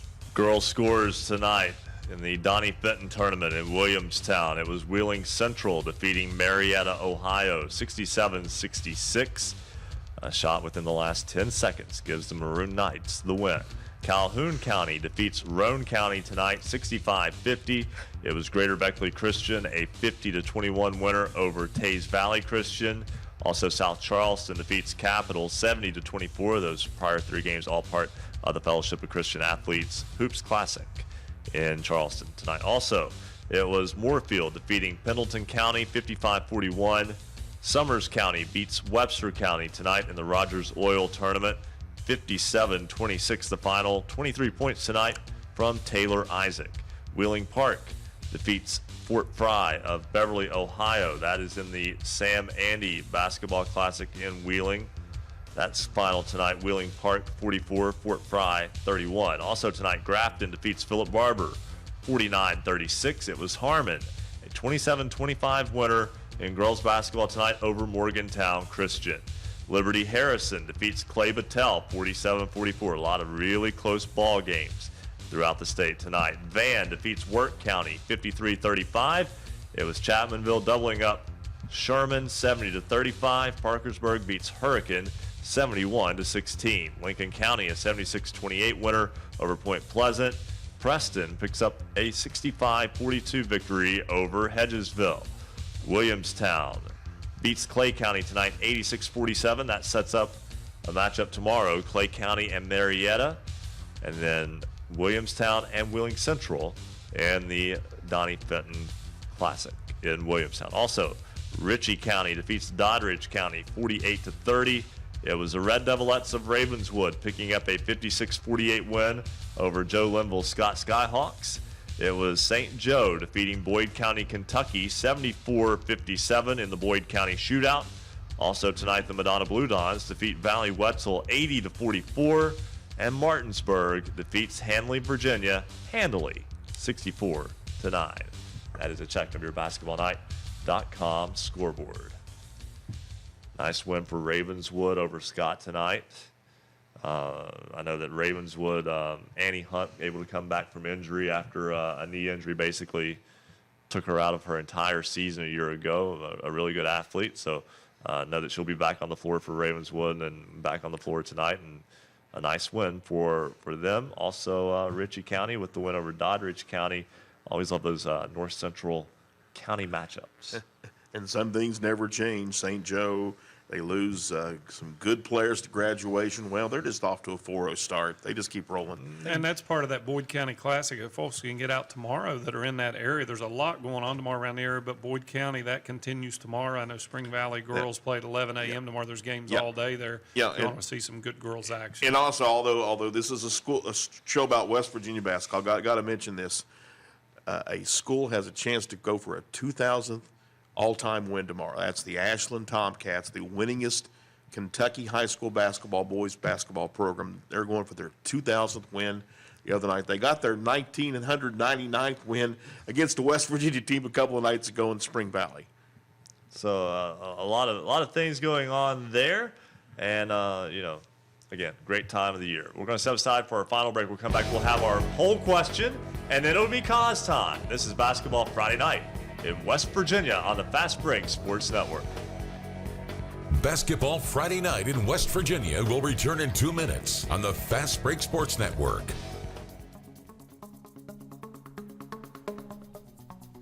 We want to thank you for being part of Basketball Friday Night in West Virginia. And a thank you to all of our affiliates out there, including 104.1 FM WVXS in Romney, 92.5 FM WZAC in Madison, Power 92 Radio, 92.3 FM WYRC in Spencer, 1360 AM, 97.1 FM WHJC in Matewan, 105 KQV WKQV in Cowan, and 105.5 FM, and in Braxton County on 106.9 FM, 103.7 Jack FM WQWV in Fisher. Also, we're on 1600 AM WKKX Wheeling, 1370 AM WVLY Moundsville, WTHMLP Ravenswood Ripley, 91.5 FM WRSG Middleburg, WRNR Martinsburg, 740 AM 106.5 FM, WHFI Linside, 106.7 FM, WBES Charleston, 950 AM, 101.9 FM, 1290 AM, WVOW in Logan, WRRR St. Mary's, 93.9 FM, 102.3 FM, WMTD in Hinton, 98.5 FM, 101.5 FM, WQAZLP Edmond Beckley, 101.7 FM, WYAPLP Clay, 104.5 FM WASP LP in Huntington, 101.1 FM WVWP LP Wayne, 90.7 FM WFGH Fort Gay, and Marshall University's flagship station, The Cutting Edge, 88.1 FM WMUL Huntington. Thank you to all of our affiliates carrying basketball Friday night in West Virginia this season.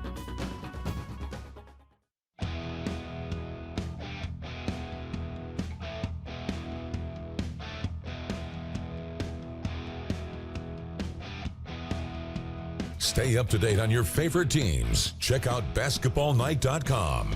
Now, back to Basketball Friday Night in West Virginia with Bill Cornwell, Coach Ric Morrone, and Ryan Epling. A little before 11:50 on this Basketball Friday Night in West Virginia. Ryan Epling, Bill Cornwell, Ric Morrone with you. Again, I want to remind you before we start to wrap things up that you can submit your Standout Athlete of the Week nominations. That's on our website, basketballnight.com.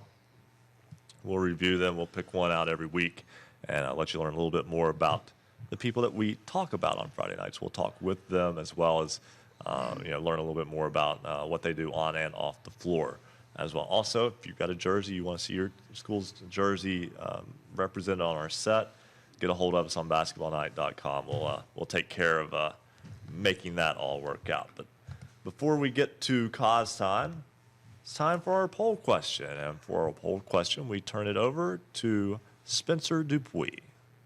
Yeah, thanks, Ryan. This week's poll question, the first poll question of the year is yes or no. Do you like the new classifications that the WVSSAC announced on Tuesday with a new 4-class system it has put into place? Go to basketballnight.com to cast your vote. Spencer, thank you very much, and certainly appreciate that. That's a topic for debate right there. What our goal this season is going to be to do is to kind of weave that narrative throughout the year, but don't let it overwhelm it because there's a whole lot to talk about with this season in West Virginia. That's all next year. That's way down the road, and for the most part, we'll push it way down the road because we got this year to worry about. You know who's way down the road from us? Way down the road. We're up the road. Rick Kozlowski of the Martinsburg Journal. He is joining us now on Basketball Friday Night in West Virginia, our weekly Cause Time segment. Yep, the boys are back in town. Boys are back in town.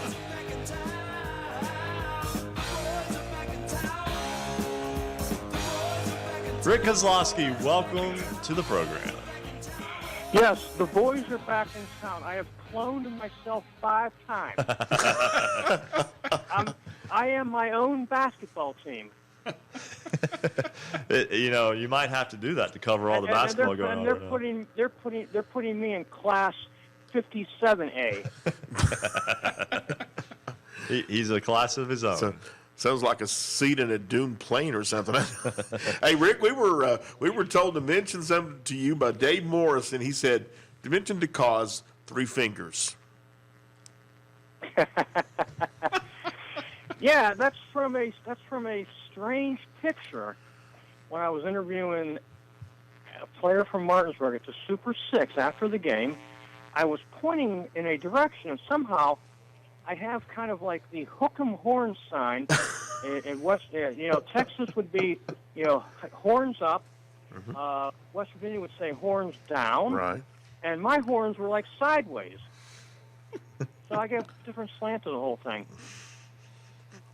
All right. That we didn't know where that story was going to go. Honestly, we like a lot of times we might have a clue. No, nothing. Yeah, that was a Dave Morrison. A lot tamer than I was afraid. Yeah, that was a Dave Morrison call there. So blame him for bringing that up. We'll be looking for that picture to tweet out. Somebody posted that picture on Twitter, Okay. and I don't know where it came from. And I retweeted it, and I know Morrison saw it because he commented to me on it. And I don't know. It's just it's a picture of me working hard. Yes. How's that? Doing your job. You were doing your job. Doing my job. Yeah. Yes. And how are you guys tonight? Oh, we're just fine and dandy here tonight. Basketball season underway. The boys' season tipping off this week. The girls' season into its 2nd week now, and we've got basketball games to go to, and It's just such a wonderful time of year. I am adjusting, but yes, it is a great time. Didn't get to see any games tonight. I was sitting in the office kind of tying up some football ends, but did get to see Hedgesville play Tuesday afternoon, matinee game. Looks like they're probably they are the most experienced team on Eastern Panhandle. 4 starters back. Looked quite good on Tuesday, but the competition maybe a little bit off. We mentioned Martinsburg. We won't have to worry about them going 27-0 this year before the state championship game because they actually lost a game. So instead of 27 straight victories, they have 2 losses in a row when you go back to last season's state championship game and this season. And I think they're going to be okay. They didn't have any of their football players who are probably going to make up 3/5 of the starting lineup, maybe 4/5. So it's a matter of them getting back to play. But I think it's going to be an interesting season between those 2 teams, Hedgesville and Martinsburg. And you wonder about Musselman. But Musselman had a very impressive outing today, despite the fact they've lost 4 out of 5 starters. Nice game. Derek Facile just seems to get more out of his teams and maybe athletically they appear to be. Nice win for them against Parkersburg, and I think those are the 3 teams we got to look at. The rest of the Panhandle, young teams. Jefferson, very young team, but a nice freshman, Will Shively, starting in both of their games, has been their leading scorer, 21 points in both games. He looks like the word is by the time he's a junior or a senior, he's probably going to be a bona fide Division I candidate.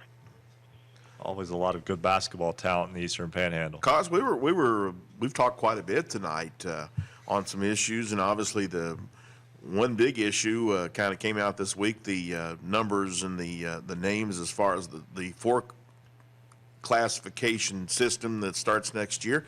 Really up your way. No one's affected. Everybody's pretty much in that 4A classification. Yeah, and I think that's what pretty much everybody expected, that the Berkeley and Jefferson County schools are among the largest in the state. There would be no problem. Hampshire, though, gets a little bit of a break. They're one of the smaller AAA schools in the 3-class system, and they will go to AAA. The one that really caught my attention, the 2 schools in Mineral County, Frankfort and Kaiser, will be split up by the 4-class division. One will be AA and one will be AAA. Man, I think that's just terrible. I mean, those are like, incredible rivals. And here, I'm sure they will continue to play games, but it won't matter as much because it's not sectional time. It's not regional time. They're not in the same division. That's one that caught my attention. Yeah, it won't have any postseason implications, no doubt. Yeah. Well, and just looking at now, these are 4-year-old enrollment numbers, but those schools at one point were about 100 kids apart. And it seems like just the way things were in AA the last time it was scheduled around, just the way that breakdown occurs. Even though the 100 students apart within Class AA, there were only about 7 schools in between them, school size wise. So it's just interesting how that works out. So Rick, we all now know that we've created a universal gesture here on set for cause time, and this is how we're all going to do that with the horn sideways and the thumb up. That's going to be our little in-house moniker for it's cause time. It's time to go to cause. So we appreciate that. We've already retweeted the picture on Basketball Night at hoops_roundup. I mean, it's already been. We retweeted it like 4 minutes ago. So. Yeah, our crew we work right until the horn with this show. Or right into, in this case, right until the side horns, right? Correct. The side horns of Rick Kozlowski. But nonetheless, Rick, it's always a pleasure to get to talk with you, and look forward to another fun season, and look forward to cause time on Friday nights here on Basketball Friday Night in West Virginia. Hey, it gets no better. I appreciate that you guys give me the time to have fun. Hey, that's what it's all about. Sometimes you have to have a little bit of fun, and I know you've always got deadlines to meet, and we're all in jobs like that too. So certainly like to just be able to, relax and have a little fun. Speaking of deadlines, show's almost over. So, Bill, final thoughts from tonight. Good to get going again. Fun to talk a little issues tonight. A few things kind of up there, but now let's just play the games. Tournament time, tournaments everywhere, shootout. Get out and see them in person. If not, tune in here on Friday nights to catch you up. We'll be back next week with Basketball Friday Night. Thank you for listening to Basketball Friday Night in West Virginia. Tune in next Friday for the latest high school basketball action from across the Mountain State. Visit basketballnight.com for our show archives, the poll question of the week, and the basketballnight.com scoreboard. Until next time, have a great weekend, and thank you for listening to Basketball Friday Night in West Virginia. The preceding broadcast was a presentation of the Fast Break Sports Network. Copyright 2019. All rights reserved.